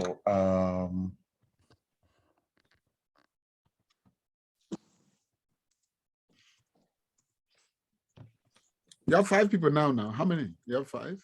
we have 6. So please enter your code. So everybody can unmute now if you want to and just chat. This is a fun moment. We need more people. We have 8 people now. Can we get 2 more? Awesome. We are almost there. Remember, this is going to be a quiz. There are 2 things. It's a multiple choice quiz, so choose the answer that you think is best. But if you only choose what you think is best, you should also be very fast. So you gain points for your speed and for the correctness of your answer. So those are the 2 things. And we have some books to be won. So I'll be telling you more about them. Really exciting titles.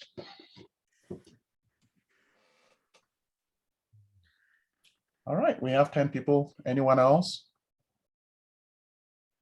Okay, so reviewing can I join the moderator? yes, you can join, but don't cheat, please. I'll just leave it for the others. Okay. All right. I'm ready. Okay, Let's good. go. All right, awesome. So follow very closely. The first question. The following books awards the Kehbuma Langmia won. So, is an award-winning author. Which of the awards has he won here? So let us know. Woohoo.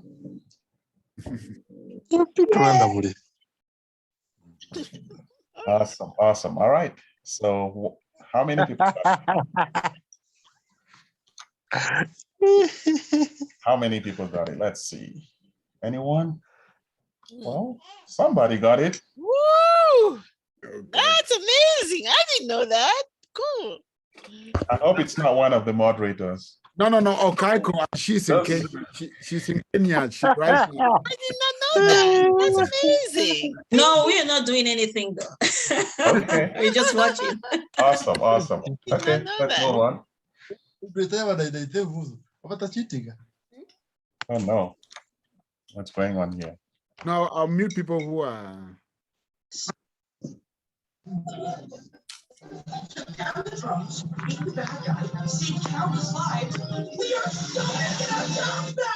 Background nice.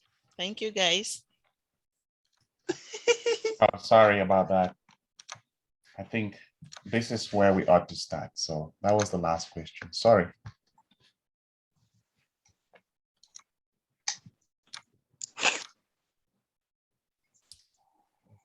All right, let's go. Okay.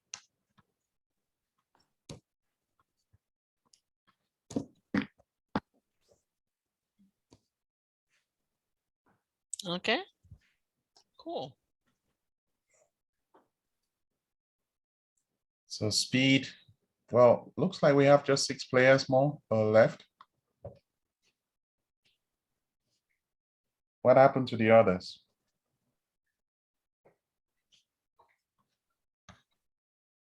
Okay, let's see who got that. Oops.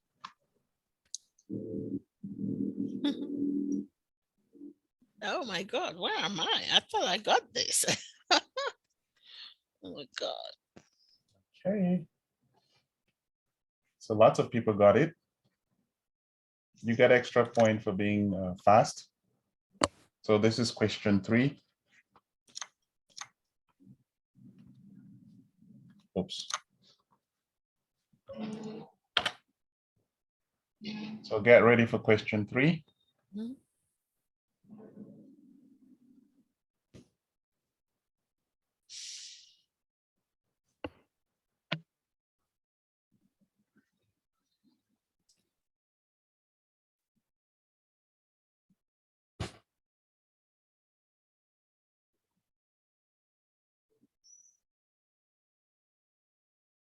Awesome. So looks like all the players got this one. Wow.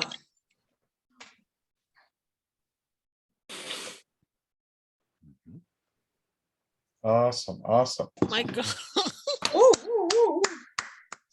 Whoa, you guys. Oh my God. This is great. You know your author. All right, question 4.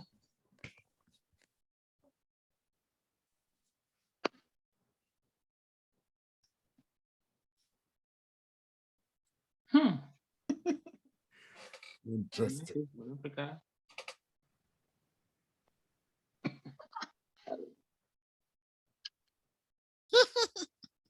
That's funny. Woo! They got it. They got it. They got it. That's awesome. Yeah. Who got it fastest? Wow. Nese. Hey. This guy, man. Woo! Nace, you have to come Wow. up. We have to know who you are. It's not a guy, it's a lady. They're all in Kenya. Ladies, gentlemen, in between, like we're all humans. Get on the camera, my friend. Oh my God. Awesome. They're doing, this is great. Okay, we're gonna move on to the next question. Question 5, we're halfway done.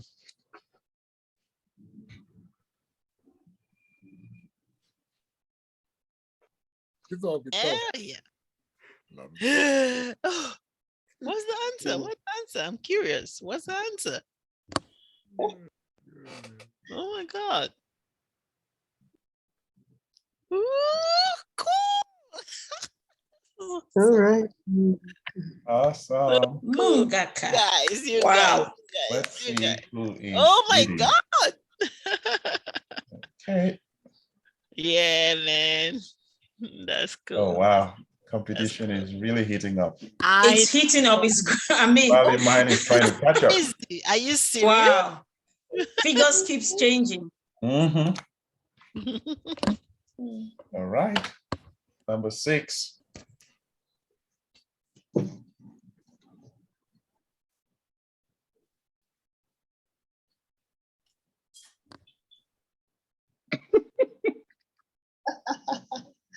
Very good.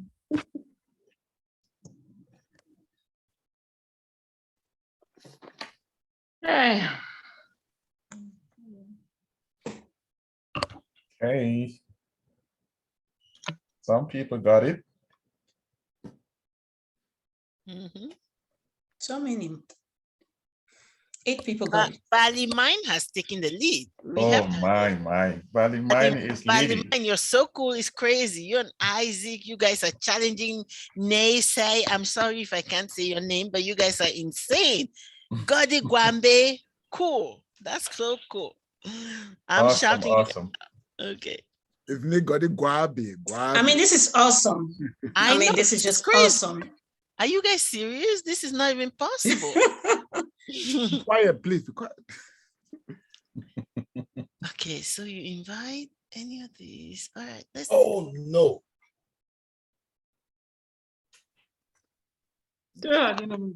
Oh, they're divided. Are you serious? They're divided. It could be a wealth or an abomination. Bali Mine is leading my body. Are you sure? You know Hold what? on. Yes. Who is love side? I don't know. These guys are fighting. They're fighting for the top position.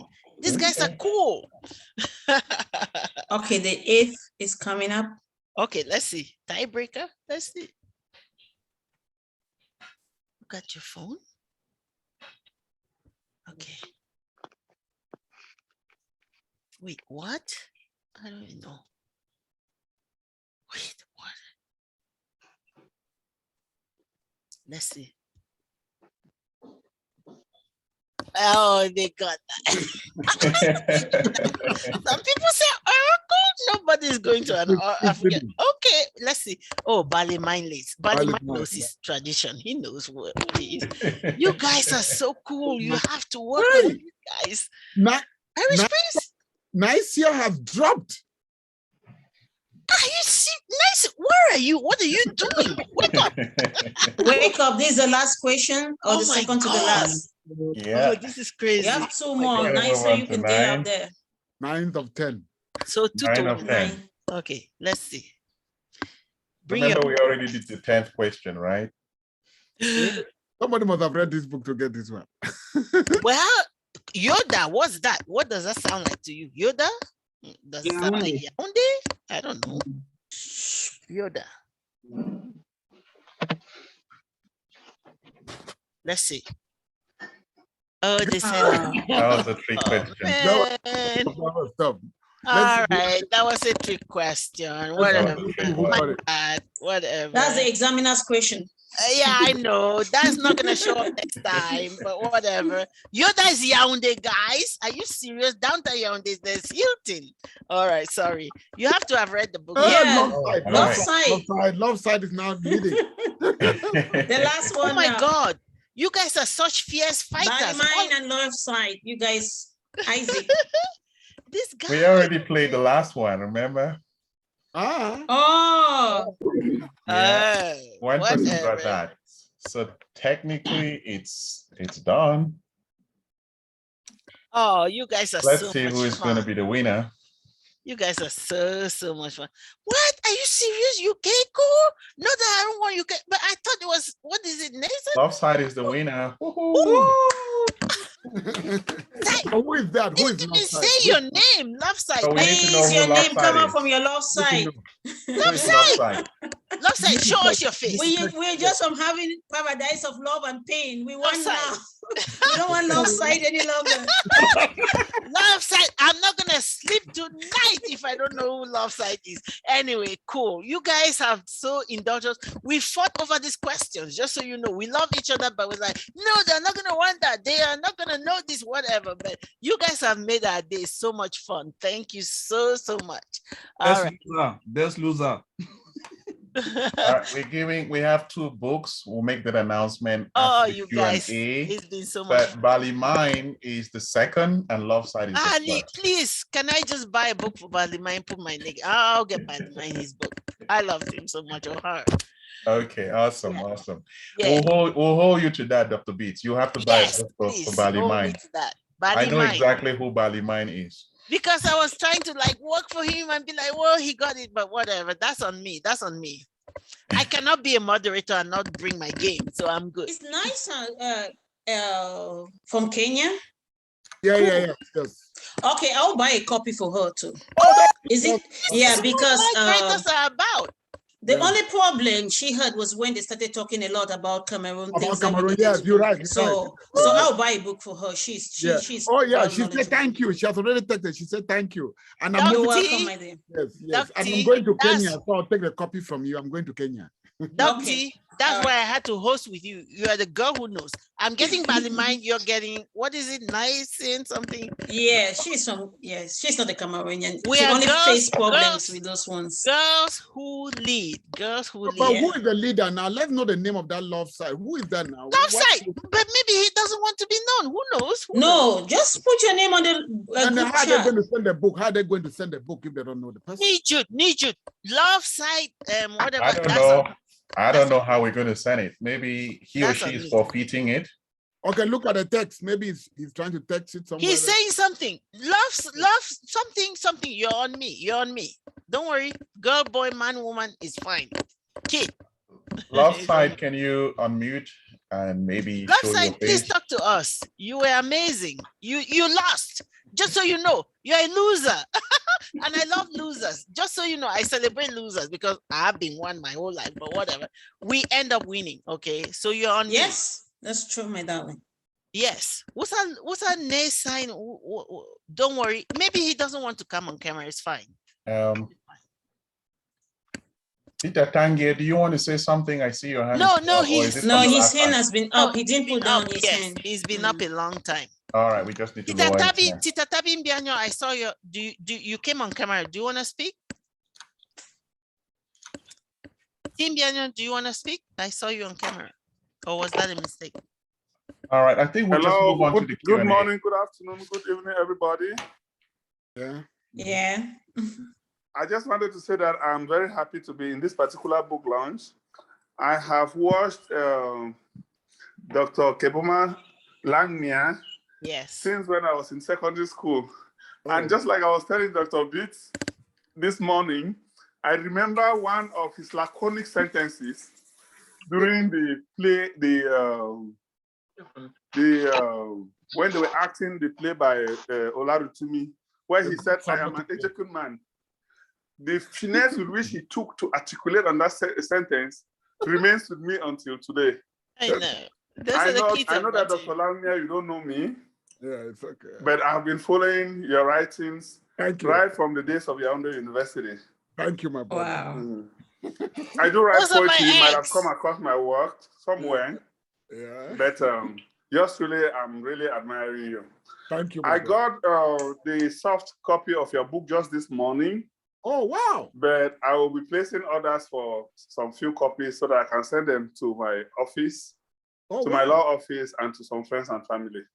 Thank you, my brother. Thank you so much. Dog, those are your eggs that you're laying in me and I'm laying them on my children. It's all cool. I want to end by thanking Dr. Beatrice Suva for bringing me on board. That's cool. That's cool. We're good. We're together.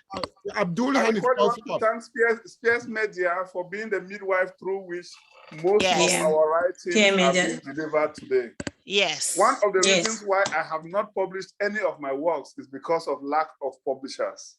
Good. We do not have publishers in Cameroon. At the time, I've written for more than 25 years. Wow.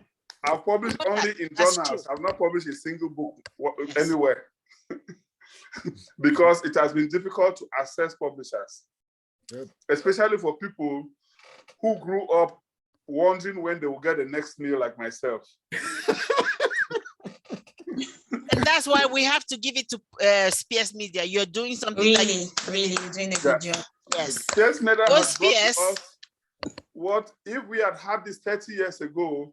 Yeah, of course. I saw that Cameroon has lots and lots of writers. We are growing in numbers. I'm sure that the writings, some of our lines will be used in the revolution when we effectively do the true revolution to change our countries in the whole of Africa. Good. We are becoming an army. It has become like a soap opera. Every day, every now and again, you see writers popping up and they're writing good works. Good. So thank you so much, everybody. Thank you, Spears Media. Thank you, Dr. Langmia. Thank you. Bye. Thank you. Bye-bye. Bye, my friend. That's cool.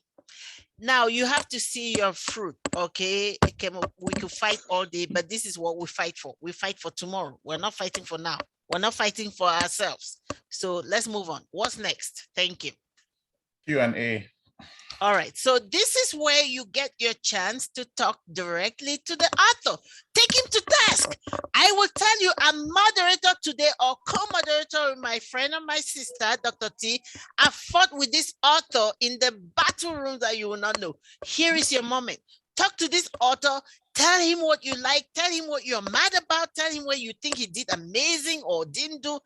I think Dr. Kemagwo and Dr. Tangi, maybe they're not here anymore, but this is your moment. I have so much, I'm not gonna speak because we will be here till tomorrow.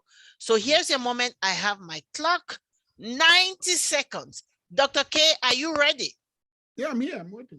All right, so question number 1, go. Question number 1, go. And if you guys don't have questions, I have a million. So take your time. This is your time to talk. There's a hand up. Yeah, Abdul. Okay, where? Abdul. Okay, I'm sorry, I don't see that yet. But Abdul, Abdul, unmute yourself. Yes, I see a hand up here. Abdul, you can unmute yourself. Okay, you're fine. Yes. Can you hear me now? Yes. Yes, Abdul, please go, my friend. Go ahead. So once again, good morning, good afternoon, good evening to From everyone. South Sudan. He is in South Sudan. Uganda, bro. I'm in Uganda. Oh, Uganda now. Okay, you're in Uganda. Okay, I forgot. Hi, Abdul. How's South Sudan? I'm coming soon if you invite me. Go ahead. Go ahead, my friend. Go ahead. Kampala is fine. Kampala is well. And mine is just to say is a vote of thanks to Doctor. I first met Professor Langmia Kehbuma when he came to visit Professor Wasavalunwa in Kampala. And I can tell you it was a life-changing moment.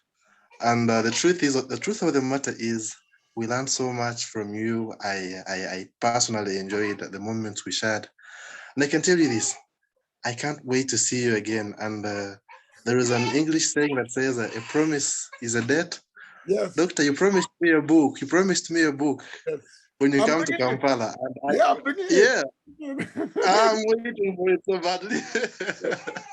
But thank you so much. Next month I'm with you guys. I'll move from Kenya and then Uganda and then Tanzania. And then I go to Ghana and then I come back to the States.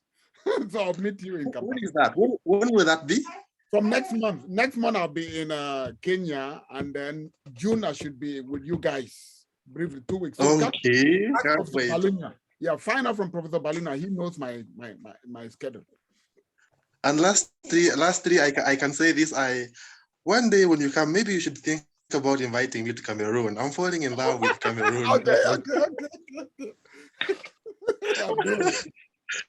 Okay, I'll do that. All right, connection.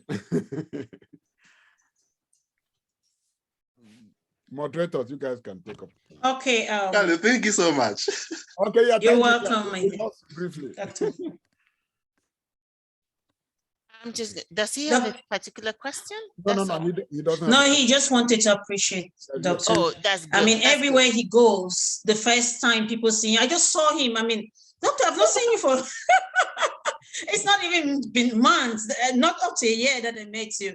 But anyway, I heard about you when I was still in secondary school, when I was in PSS Mancon, when you were acting in Yaoundé University. So I know much about you. And I know, right, Pavillon? Yes, Where, guys?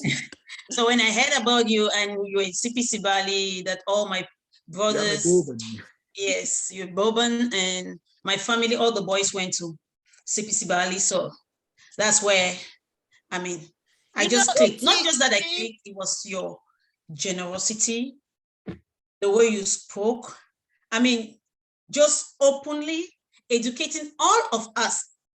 I remember I was talking one time to you and I meant, you were like, what are you saying?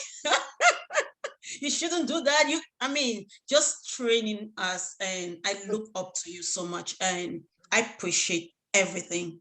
I want to say thank you for the honor you gave to me. Despite the fact that you just met me, the confidence you had, I pray I did not fail you though, and I appreciate it.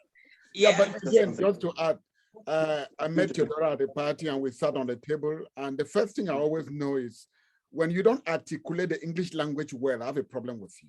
When your words are not flowing, I have a problem. Why I you cannot just say Mungaka or Lamso? Listen now, Dr. B, let me come Sorry. The point is that for her to engage in a discussion with me, you must be a reader. If you're not a reader whose vocabulary flows like milk and honey, then I can't stay up to 2 seconds or 3 seconds with you, because I have I've really gotten married with scholarship, and people know that, like Professor Kehbuma talked about. Yes. We black scholars, there's a saying, like Dr. My brother Jinnibot would have told you, if you want to hide something from a black person, put it inside the book. Put it inside the book. Why must we submit ourselves to that kind of stereotype? Why? And he was telling me the other day that thieves broke into his car and they took everything, but there was money hidden inside the book. They did not even touch that book, but the money was inside the book. But thieves carried everything. The book was there. He had in that book about $5,000. They left the book. So you see, these are signs to show that people are frightened to open copies of books. But that is where the jewel is. That is where the secret of progress is. If Obama was not an intelligent person, Harvard educated, he would not have been on the helm. Let's be honest. When he was speaking, he was being judged. You got it, guy. You got it. You got If George Ketanji Jackson, if she was not articulate, if she was not an intellect, she would not have gone to the Supreme Court because the way they scrutinize this lady. So those are they are the limelight for the black scholars. So when I listened, like when I was talking to Theodora, while she and I were talking, people were with microphone in this Cameroon party, they're just jamming the language up and down, making loud noises. And she and I were having a concrete discussion. And I told her, I don't go to some of these places because people don't read enough. And then these are the language they were educated. They don't want to take time to study it, to articulate it. Their syntax is all over the place. Huh? Can you imagine something? I said, I can't stand that. That's why I stayed in the university. So thank you again, Theodora. And since then, Theodora has been really challenging me. Each time she's driving and we start a discussion, I don't even know when I meet a red light. Because I told her, Theodora, you have to challenge me too. Because I am also learning every day. Yes. Yeah, you made me to do my first publication immediately I graduated. I did the first publication, a journal, and I'm already, I think by next month, I'll be publishing the next one. That's the beauty with Dr. Langmia. People may not know. Some of us are scholars. We try to, he's like, wake up. What are you doing? Sleeping? Get up. And Dr. B, you call these guys in Kenya because it's already getting late. I see Eric Kadenge. I don't know. Who's in Kenya? Please, if you're in Kenya. Eric Kadenge, his hand is up. Please, Eric, please forgive us. I don't. Yeah, Eric, he's up now. Yeah. After Eric, reading this. Yes. Hi, Eric. Yes, hi, Kenya. Hi, everybody. Hi. Hello. Thank you very much, Dr. Beats. And mine is also to congratulate Dr. Langmia for the book. Some of us have not read it, but from what we are hearing, we definitely want to get our hands on the book. And of course, I can't hear the name Kenya being mentioned without saying something, because we are eagerly awaiting to have the doctor around this coming month. So congratulations, and thank you for the whole team that have put this launch together. See you soon, Dr. Langmia. Oh, no problem, my brother. You pick me up at the airport, okay? Pick me up at the Yes, airport. I will. Yes, I will. Thank you. Thank you so much, And I will Thank you speak so proper much. English. Reading this.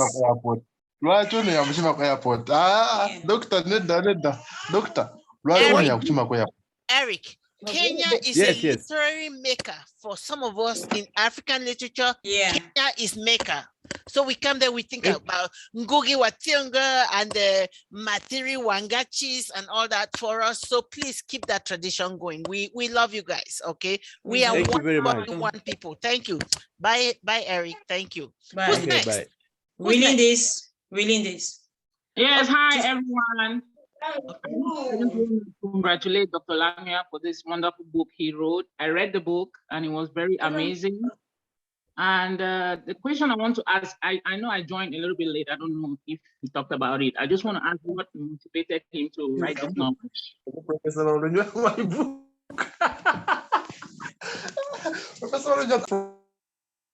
Yeah, I had to mute Abdul. Reading this, please, can just retake that for the rest of us, please. Oh, okay. I said I wanted to congratulate Dr. Langmia for his book. It was a nice book. I read it. It was amazing. And I joined a little bit late, so I don't know if I missed this part, but I just wanted to find out from him what motivated him to write this novel. Okay. Yeah. All right. Go ahead, Prof. So let me address it. Hi. There are certain things that happen in one's life that you cannot forget. So this novel actually came from memory, from life events while I was in Europe studying in Germany. And you know, when you're in Germany, you're in the dormitory, you're alone, you know, everybody's white.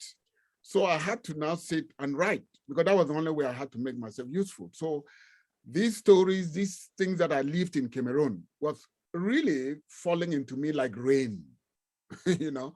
So I said, if I don't write it now, when will I going to write? So I wrote it.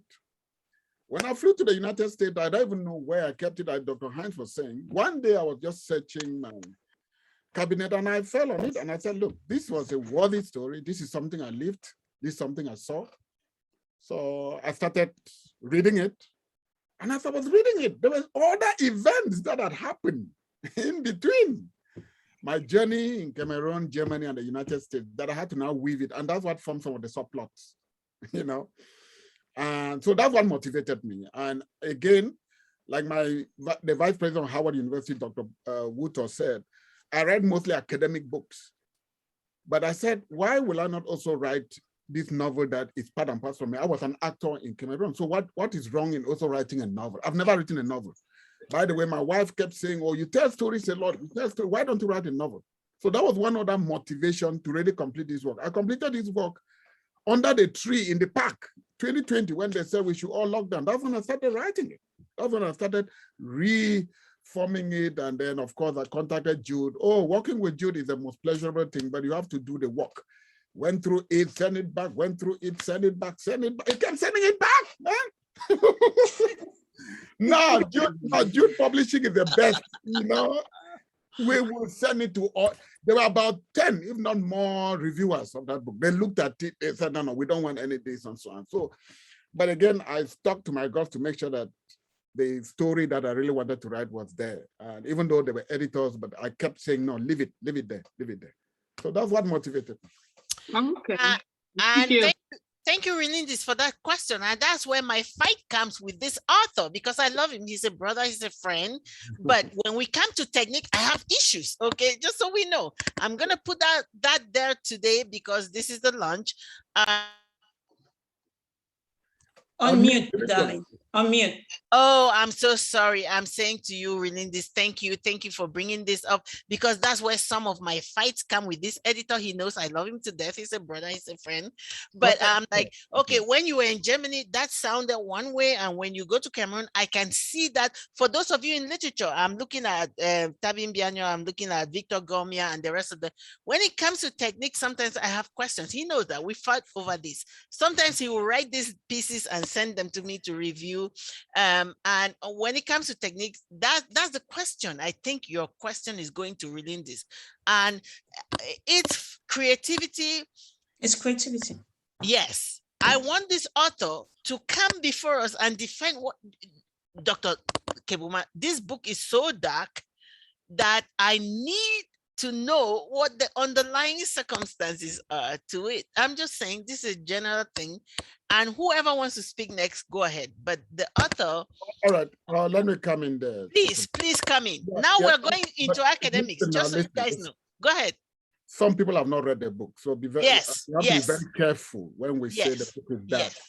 There is always light at the end of the tunnel. Yes. Yeah. And this issue about darkness, there's also black and dark. They're different. Black and dark, they're different. So when we say the book is dark, we should be very careful what kind of semantics we're trying to say here. Yes. Is it because of the end of the story? Is it because of the way the character is conceived? I cannot say, because as I said, the author is dead in the work. And the work assumes a life of its own. A life of its own. I hear you. Well, listen now, can I just be speaking? Please. And the work assumes a life of its own. The wind will be shifting just like with the sea. You'll be moving, you drift east, you drift west, you drift east, you drift west. Sometimes you go north. You cannot stop yourself from going north or west because of the gravity. I come back to it again. Yes. Bola Butake was asked this question in Cameroon. Why, when you were writing Let God, why did you kill Boise? Why did you do this with Dr. Butake said, I did not kill Boise in the survivors. Boise, the circumstances in the play made Boise to die. So I just said that too. So Butake said, did you want me as an author to just leave her alive when circumstances did not make her to be alive? And the journalists on the radio or TV, they were now looking at him. So let's be very careful about calling that book dark, because some other person will see where some other person will say, no, there's light there, there is joy there. And remember, I told you about a three-dimensionality, and I told you about a mirror. And if you're holding the mirror to read this book and you've had cataracts in your eyes, you need to go and have surgery, because cataract blurs your vision. You This know? book is dark. You know, when you have cataract. Victor came on. Did you see Victor? Victor is on. Yeah. Can I just say something about the book? No. Okay, I thought you finished. No, I've not finished. And then Sorry. there's another thing. You may think that you have clear vision. Okay, when I take these glasses out, I don't have cataracts. But I cannot see clearly. So you may think that you are reading the book and understanding it very well, but maybe you have some trauma, you had suffered from some accident somewhere that is blurring your view, you know. Okay, Victor's on. Let's give Victor. Yeah, no, listen. So you need to reread. You need to reread. You need to reread, and as you are rereading, read in total silence. I hear that.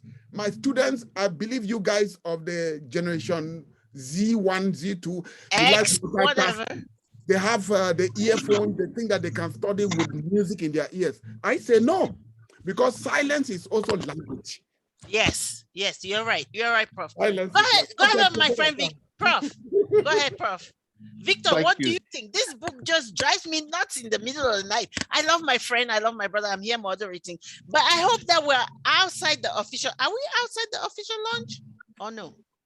We're already out of the official launch. We had Okay, to have this after the official launch. So okay. we thank everybody for joining. We're just Thank you, having guys. this now, and we appreciate. This is when we take the author to task. Yes, and this was supposed to be after the launch. Yes. For those who want, this was the back table discussion. Thank you. So thank you. yeah. So everyone. anybody, We are still Doctor, on the can you just, Q&A. if you This want is to give a still word of Q&A. thank you.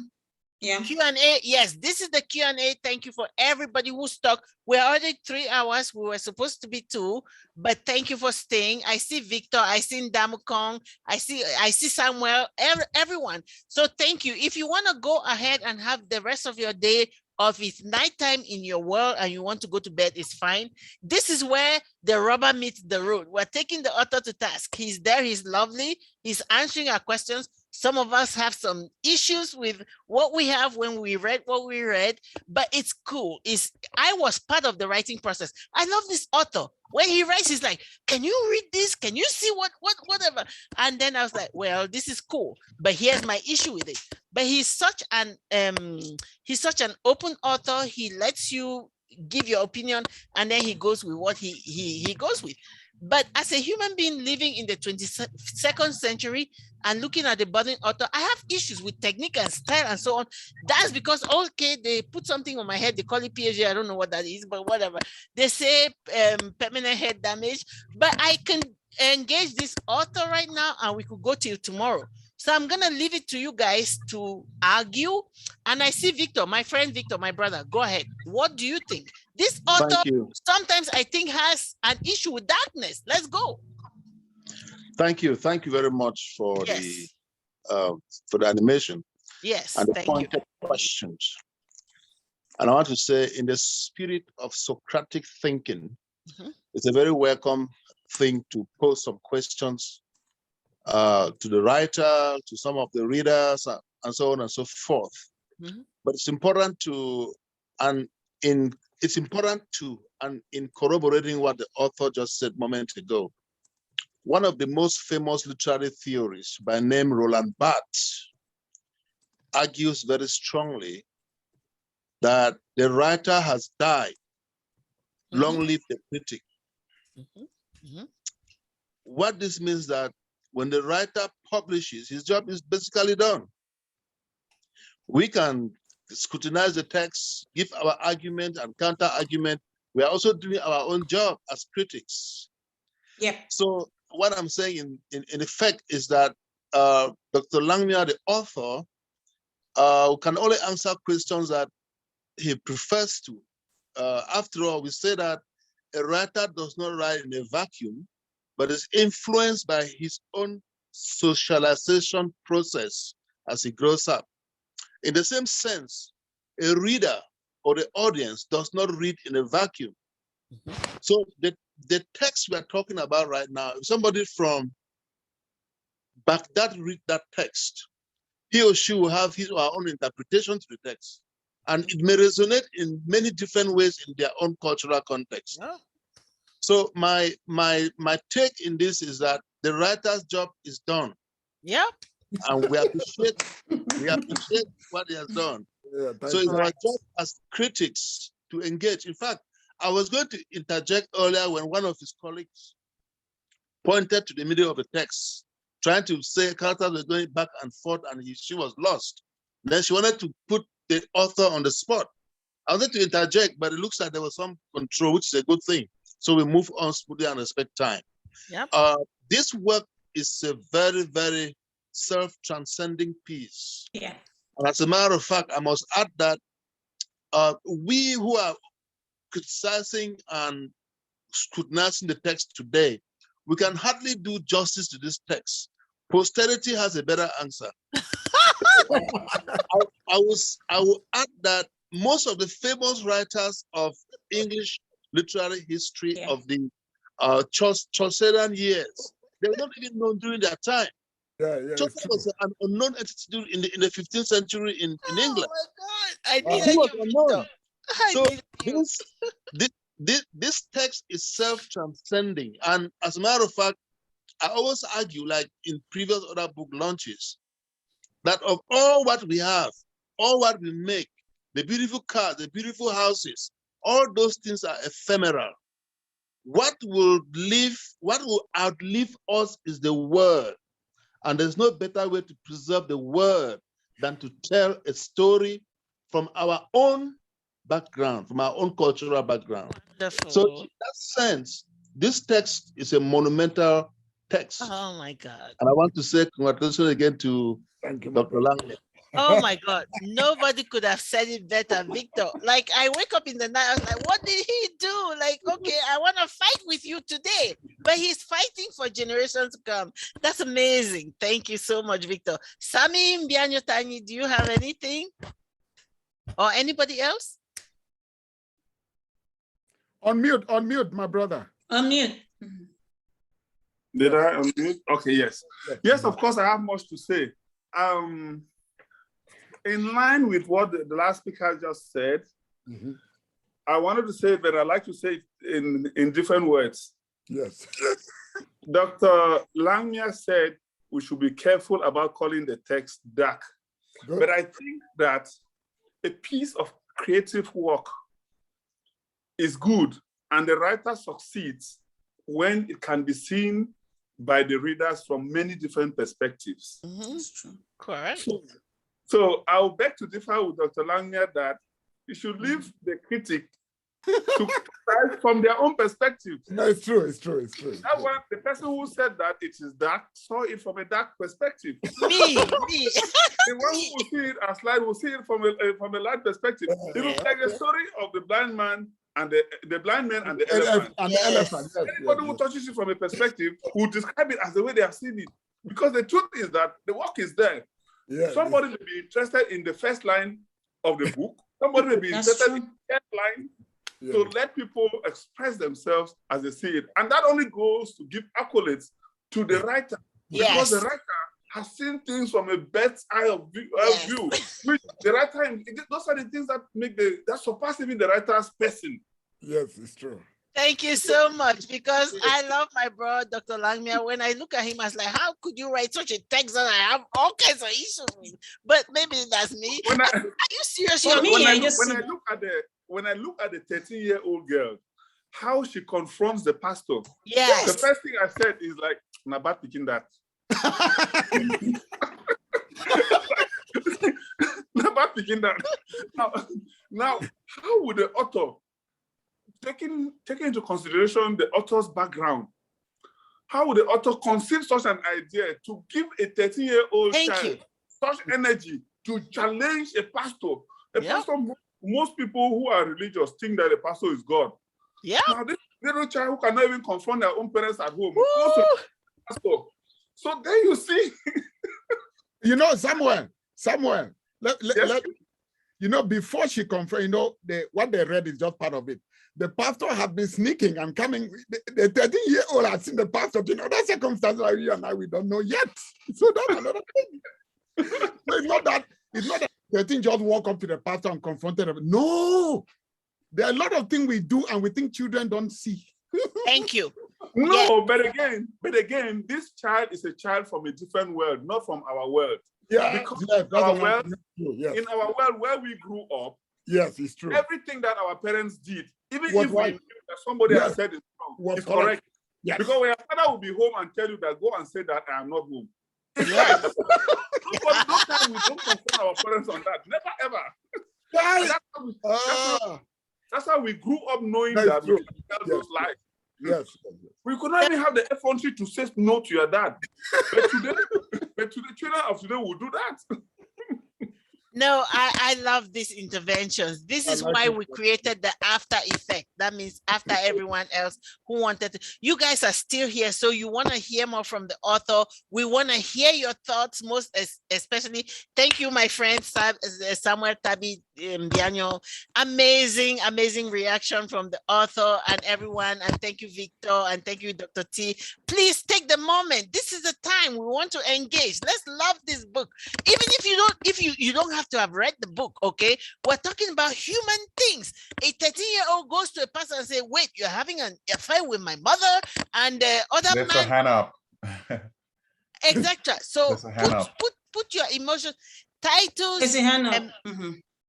There's a hand up. Ndamukong, please. I'm sorry if I miss you. T. That's your Bali See mind. a hand.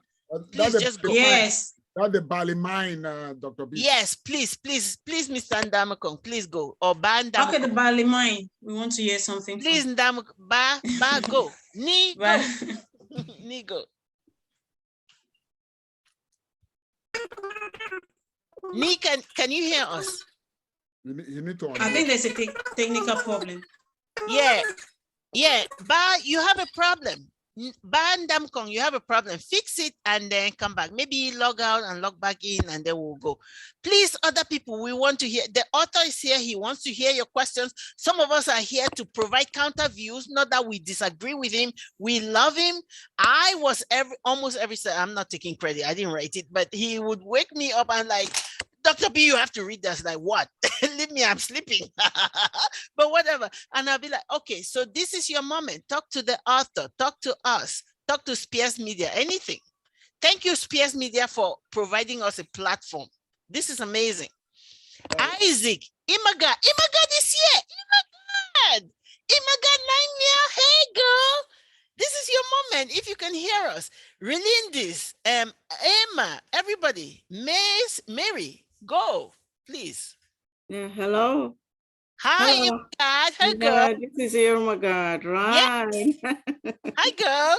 Go. Yeah, hi. Yeah, I've just been listening in awe and amazement, and I'm really enjoying it. I told him that, okay, I'll stand back and just let everybody else talk about the book. I hear, girl. You know, what can I say?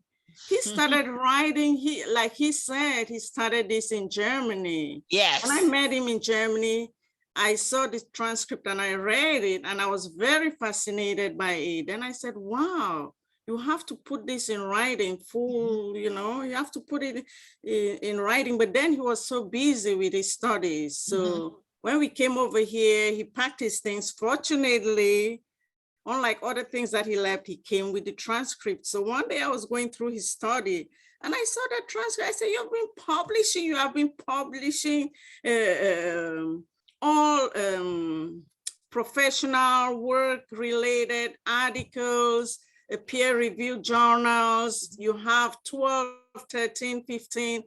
Why don't you become a writer? Step out of that shoes for a little bit. Step out of it.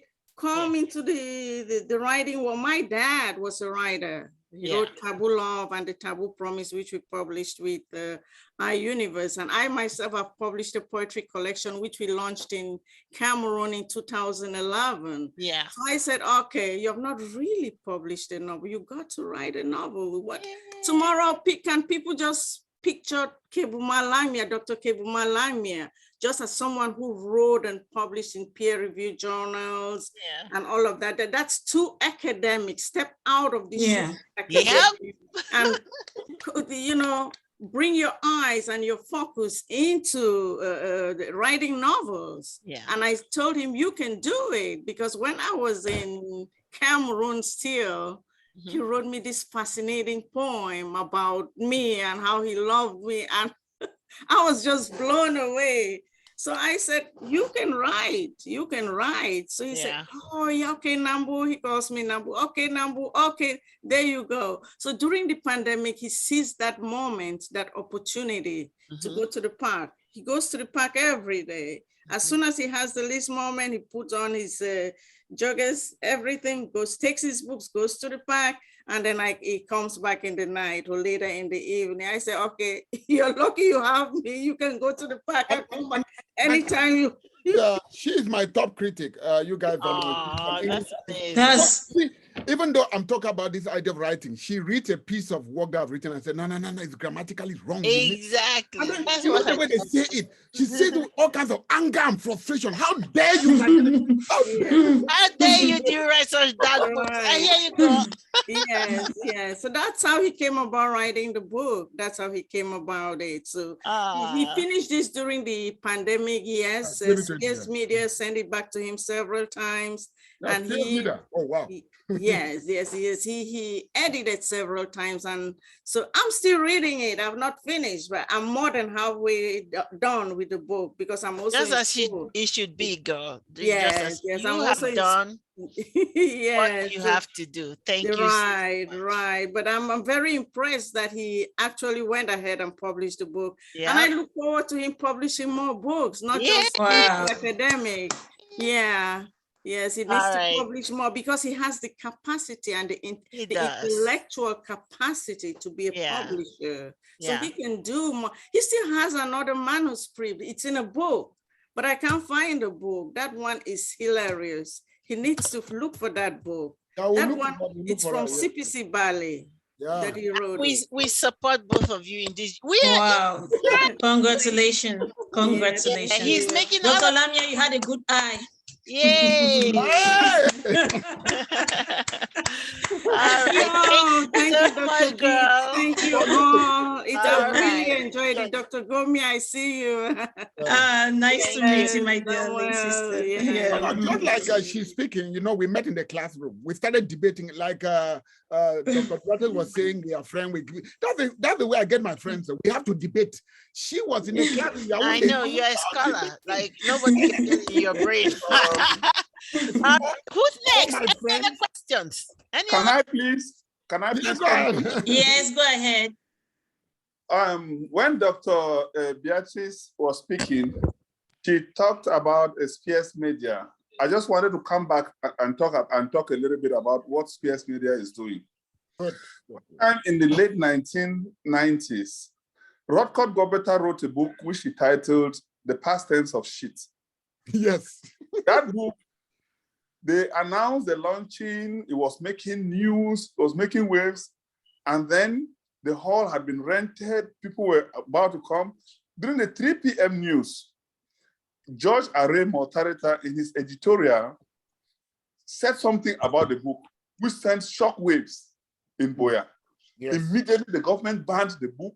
By the time people came to the place was sealed, and then since the books had been carried to the hall, all of the books were seized. All of the books were seized. So anybody who succeeded to have that book was somebody who had bought it before the launching. So when we look at what technology and Spears Media has done today, this book, nobody can ever ban the book. Nobody. Yes. If you ban it, we will see it online. Nobody can deny us a hall to make a launching like this, where people will launch and go, and then we still stay behind and talk again for hours. I just wanted to bring that note out. So once more, thank you so much, Spears Media. Thank you so much, everybody. And I wish that we continue being together in this manner so that we can help in our writings. Let me just say something. I know I'm a moderator and I know I have the mic, I can speak, but let me speak to Spears Media. People will say, oh, you're doing an ad for them, whatever. No, Spears Media, you guys should hear me. I don't know I know Nate Jude, he's the face, but you guys are doing something that's extraordinary among us who are coming. Somebody needs to say that. And if that's me, hallelujah. You guys have found a point of need. You guys are meeting that need. You guys are giving authors voices. You guys are doing what maybe there's a hand up, Dr. Beats. We're coming to that, but let's just say this house, this media house, trust me, people have said book publishing is dead. I am in communications. People have said reading newspapers is dead, but no, it depends on what you are doing. If you find the right message and the right audience, you're gonna make it. And that's not just for Spears, it's for all of us. So I have something behind my camera. Hands up, please, Dr. B. Sister You're Mary. a timekeeper. Is that the hand that is up, please? Can you? Are you finished now? Yeah, it's Mary, right? Yes. Am I seeing the right? Mary, where? Yes. Oh, this is a lawyer, please. This is my Mary, can you hear us? This is my sister-in-law. Barrister Mary. Yes. Barrister, can you hear us? I don't know. We can't. She's not talking back, so maybe. I think she's off now. Yeah, we can yes, hear you. hello, Mary, yes. Can you hear us? Yeah, she's in Yaoundé. Hello? Yes, we can hear you now. Oh, okay. Well, I couldn't listen to all of this without throwing in a word. I am the older sister of Irmangad, the wife of Professor Langmia. And the sister-in-law of Langmia Kehbuma, who is my special brother-in-law. I know. Wow. And I am so elated to have been able to watch all of this. Last minute, my older sister Jane sent me the link. I was about to go to the hair salon and do my hair, but I said, if Langmia is on for the book that he sent to me, I would rather sit and watch other people appreciate him, appreciate the book. And I just wouldn't say more because I just want to congratulate him for the passionate way in which he's been holding up to his professional life. I feel so proud of him. I'm so proud of my sister. I think that these are true academicians and he's a true academician and he has held up to his task, to his honor, to his beliefs. And he holds the flag of Africa way out there in the United States of America and all over the world. It's an honor for me, Lang, because I call you Lang. Lango. It's an honor for me. I'm so impressed. I was here with Junior. We started watching together and then Junior has to study. I am so pleased that this is happening. And I just think that you so also loved your father-in-law that you have lived after him. And I think that it's an honor to the family. Thank you so much for doing what you're doing and may you keep it up. That's so Thank cute. you so much. Thank you, big sis. Thank you. That just I'm a lawyer. I cannot appreciate literary work, so that is a limitation. That's cool. That's cool. Let me tell you something. You're doing more. As an in-law, you're speaking for all of us. You bring tears to my eyes to get acknowledgement from what I call the other side, which there's no other side. But for you to come here and stand for your brother, that means a lot. Thank you. So powerful. Yeah, he means a lot to me, and he knows. Yeah. All right. Thank you so much. Questions, Thank you. concerns, assessments about the book. I know others have left, and that's fine because this is the backside. We didn't have a backside. Anybody? Amma, Relindis, Abdul, Ernest, who's on a day? Talk to us. The author is here. He's gonna answer the questions. I could fight with him for money tonight, but not your chance this. Let's go. Who did it?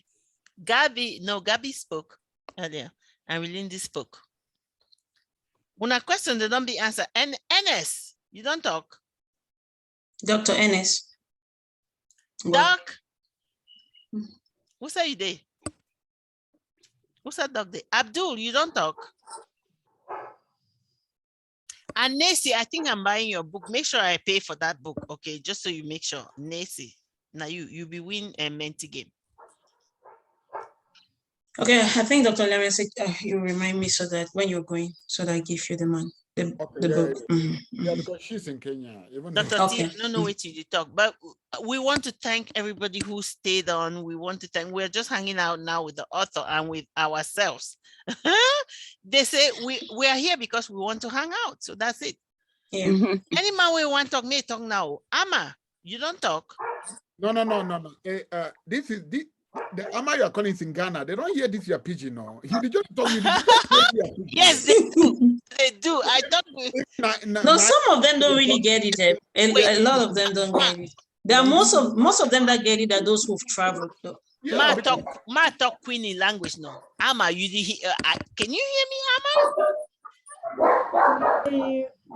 Mary is there. Mary, you just spoke. Do you want to speak again? It's fine. Okay, I think we've had all the questions answered. It looks like. Yeah, we can just do the closing remarks now. Yes. Okay, so Can I say something real quick?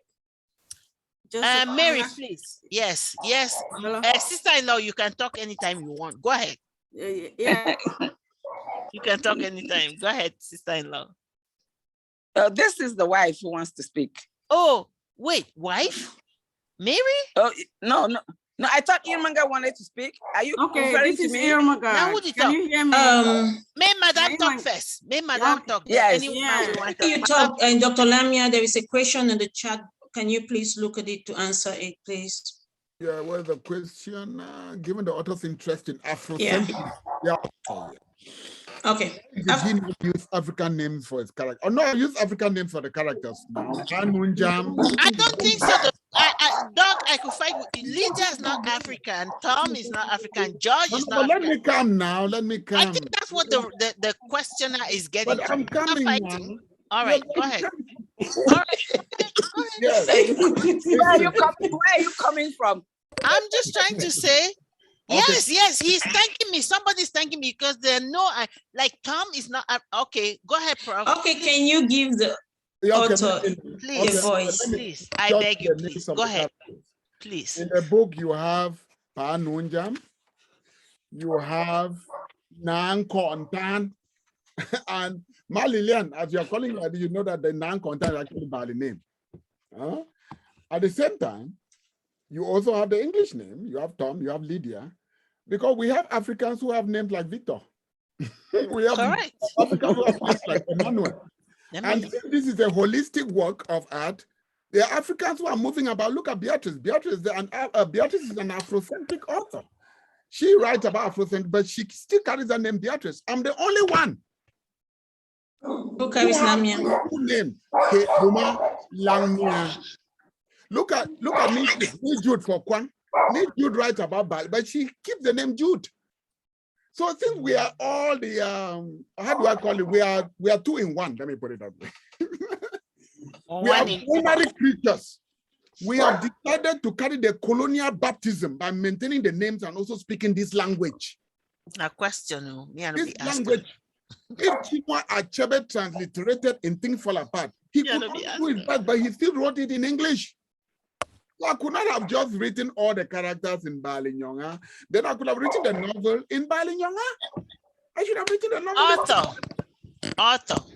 Can I just give you a name? Can I also answer that question? Yes, please. From my own perspective. Yes. Yeah. The way the author wrote the book, he wrote it also in the religious part of it, the Christian light, and also in the traditional light. The Christian light, this is a family that they chose Christianity. They wanted to be English. They took off everything concerning our tradition. To represent that family also, another way or that line of people is the English name. Then the line of the people who stood for the tradition, he gave them the traditional name. That's how, when reading the book, I saw it, because truly those in the village, those who really, all of them, you gave them the traditional name. Those who are really like coming out of the culture, trying to, who were confused, because I don't believe that they were really Christians, because they chose what they wanted to choose. So those who were there, they had the English or whatever name. So that's how I look at it from the two lights. Can I also say something though, so the author doesn't feel victimized, or even you, Dr. T, who's speaking for him, he has to know he has put himself out there, right? He's the one who says, here's where I'm going to represent by my work. So when somebody from Balinyonga, which I love, the Fufukon and Jamajama, if they're going to say, you're writing a book, I don't see myself there, he should be able to address that. We're not blaming him, we're not attacking him, we're just saying, you want to represent us, make sure we show up as who we are. you know? So he has also that challenge that I don't know that he was thinking about that when he was writing.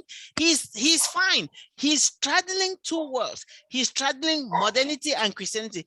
But if his grandmother from 1800 comes back now, he'll be like, you wrote a book and you gave me Lydia? Like, who the heck is Lydia? Anyway, I'm not blaming him. This is the problem that we have as inheritors of what our heritage is. It's not his fault. It's not my fault. He has just provided us the forum to discuss those things. Yeah. This is not an argument for him, against him, with him, whatever. He's just saying, you have put this on the table. Now we have to look at that thing. Whether you want me to look at it the way you wanted me to look at it, or you want me to look at it the way I'm looking at it, this is the way I see it. Okay? Yeah, it's just like the picture of 5 legs, 10 legs. Yes, we are just saying, is the dog white or is the dog black? Is that his problem? No. But he's the one who brought it on the table, and we have to talk about it. Sorry. Victor, where are you? Come and help me. Where is Victor? Dr. Theodora Nyamboli, when I gave you a biography to my assistant chair, the white American, she didn't have any problem pronouncing Theodora. She had problem pronouncing your last name, which I had to work it out with her. You go to Africa, I pronounce my name in the radio, Kehbuma Langmia. The journalist is having problems. He would prefer the name John, Emmanuel, Peter. So the colonial mindset is still there with us. Yeah. The colonial mindset is still there. Why? Because even Kinte, they said, no, I'm not going to give you Konta Kinte. Africa, everything African is difficult, is bad, but anything Chinese is good. Anything Russian is good. Any name from Germany, we will struggle to pronounce them. You know? So these are some of the issues that as I said, my name is Kehbuma Langmia. There's no English name in my name. But since you are writing a novel that has to be realistic, that has to pin what the world is all about, I have my sister. My sister's name is Helen, but I don't have the English name, you know. And I never call her Helen. I don't want to use that name Helen. I call the Cameroonian name or the Bali name. But if you're writing a novel that has to be global, that reflects reality, you have Can I say something? I have my hand up. I know as a moderator, I can speak anytime. This is why we should stop fighting among us. The fight is not within. I'm not even saying there's a fight outside there. There's an education outside there that we have to work towards, that they understand. I'm Beatrice Ntube Epwene. Dr. Theodora, I'm not trying to embarrass her. She can say Beatrice, but she still has a problem saying my last name, okay? I know she's Nyamboli because I lived with her family in Boya, okay? Yeah, you know, Dr. T, you know that's true, right? Yes, I just prefer to say Dr. B. Thank you. She has not been able to say Epwene. Even Kehbuma Langmia, my friend from 19 whatever, he cannot say Epwene correctly. I say Langmia, that's fine. I'm not blaming them. But this is what there's work that has to be done. If we keep silent, part of the problem is because we are using the English language. I'm not denying that. Yes. So if we sit here and we think it's about a book launch, which is wonderful, we have done great, but it's bigger than that. You have to go home, no, it's bigger than the that. kids and say, what are you doing? What's your friend's name? He's from there's a hand up, Dr. Okay, thank you for Abdul, please go, because we can go on till 1945. Go on. Abdul, go. This is a good launch, though, Doctor. This is an excellent. It's wonderful. I'm having the greatest time to still have people being engaged now. Yes, it is. Yes. It is. Hi, Abdul. Go ahead, my friend. Hey, once again. Hi. I was wondering, can somebody pronounce my name? Balonde Abdul. No, put it. Oh, we just have Abdul. Put the whole thing. Balonde Abdul. Because, for example, I can pronounce Theodora Nyamboli. Is that right? Yes. Dr. Lang. I'm going to call you Dr. Lang, not Langmia. So funny. I love it. Problem. I realize. Abdul, do you know that the Arab, you know, they invaded Africa in the 7th century. Arabic is not African language. And most of you who are Muslims who carry names like Abdul in Arabic means son of a slave. Did you know that? Sure, that is true. Yeah. So you are carrying the name that was imposed on you. But we don't know the meaning. Is that Abdul's fault? No. No, it's not his fault. That's what I'm saying. But now that we are educated, Yes. don't we do the thing that I did and just have your name like my name? Kehbuma means when war is coming, I take it with my left hand. Langmia means from what my father said, I am surrounded by friends and foes. So I don't have me Emmanuel, Victor, Jeremiah. I will never have those names. And I say no because I am educated. So those of you who are still keeping, you are still keeping Theodora, you are still keeping Beatrice. It's your fault because you have a doctorate degree. Nobody stops you from going to the registry and changing that name. Nobody stops you. And in our group, most of African Americans that have traced their genealogy to African, they are now taking African names. They're shedding most of those things. So why can't we be educated? So we are half educated. We are pseudo educated. Let's challenge that. All right, that's Dr. Lang, everybody. No, I just wanted to say, I think we should learn to celebrate our diversities as an African continent. Yes. Because many of us maybe we tend to think that we are different, but we are not different at all. Not at all. I think we just have to learn to celebrate our diversities because I personally think God was not stupid to create Abdul or Balonde Abdul from Uganda and then Nyamboli from Cameroon and then Beatrice from America and then Kehbuma. So I think you just learn how to celebrate diversities. It's really an opportunity we have to take on. Thank you.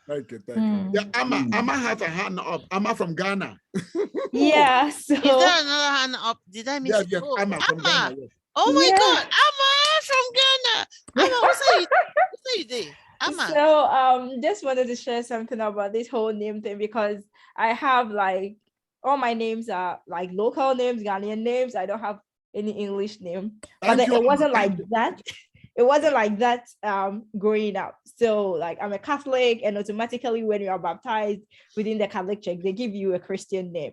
So I think somewhere in high school, and I don't know what happened. I knew nothing about decolonization and nothing. I just said to myself, what from this English name? I don't like it. Good.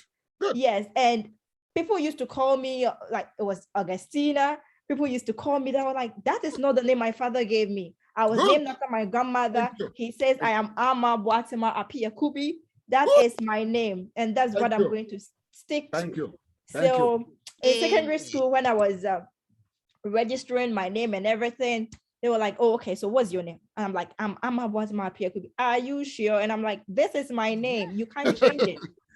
This is me. This is how I want to be called and I want to be known.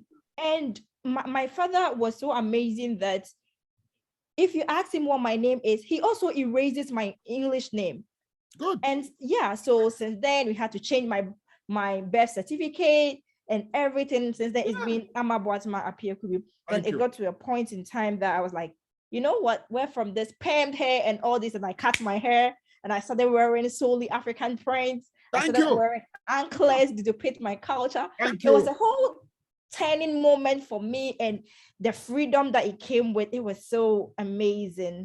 And for the first time, I heard you, Dr. Langmia, in Ghana. I want the rest of those who are listening to know that Dr. Amma, who is actually, I'm calling her doctor because she's our PhD student at Howard University. We recruited her, she came from Ghana. Wow. So she's talking from experience. Congratulations. Yeah. So thank you. She has heard me. I've come to their class and I've I my name. She knows that. Yes. The meaning of my name, and then I talk about the mother continent of all continents. Yes.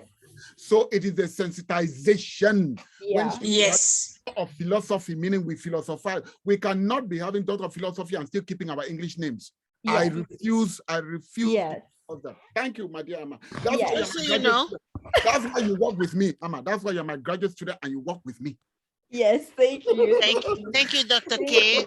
Amma, just so you know, we are not fighting again. We have to be clear about this. We're not fighting against each other. We're trying to fight together because there's a bigger system. Because what you're saying that, look, if you are proud of your name, I am all for it, and I've been for it, and I am for it now. But there was a time, okay? Nobody may put this on the table right now, maybe Dr. Langmia didn't, but there was a time when you call me Ntube, which is my middle name. I was like, oh God, oh my God, I'm not Ntube.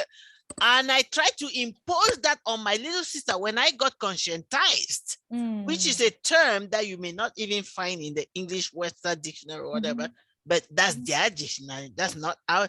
I tried to give that to my little sister. Her name was Munge. I had to write that on her book. Look, you just said something and it's cool. But if you're trying to get a younger person or whatever who wants to go to America and be whatever and all that, right? What they have seen in the movies. What was the latest Will Smith movie? I know he's you may not know what I'm saying, but I think you do. You want to put their country name, that's what we call it in Cameroon, country name, on their book. They're like, no. You are like, I come from America. You should be calling yourself by your country name. You should be Ama, and you should be Langmia. You should be. It is a whole different thing. I love my brother, Professor, whom we are celebrating today, and he knows that. And I believe what you believe, okay? But go on the ground and try to do that. Okay, I'm not saying it cannot be done. I'm saying go to children. Look, guys, I don't know how many of us are still here. Go to children on the ground who's like, oh, get your birthday party and get some balloons and so on. And if you're telling them go to the village, and they don't want that. Okay, they don't want that. So we have to match reality, expectations, and dreams. Okay. No, there is something about this which I want to say, that it's all about education. Like my brother, like in our family, we've decided that any child that we have, they're not having English name any longer. Thank you. My brother's children are born in America. Thank you. All of them, they're bearing Nyamboli Fombe, Nyamboli Ekome, Nyamboli Ambe. Thank you. Thank you. And these children are proud of their name today. Good. From the beginning, they will always come back. Oh, nobody can pronounce my name. Nobody can do this. Nobody can do this in school. Now, when they ask them, my name is Ikomi. My name is. Can I tell something about Dr. T Nyamboli?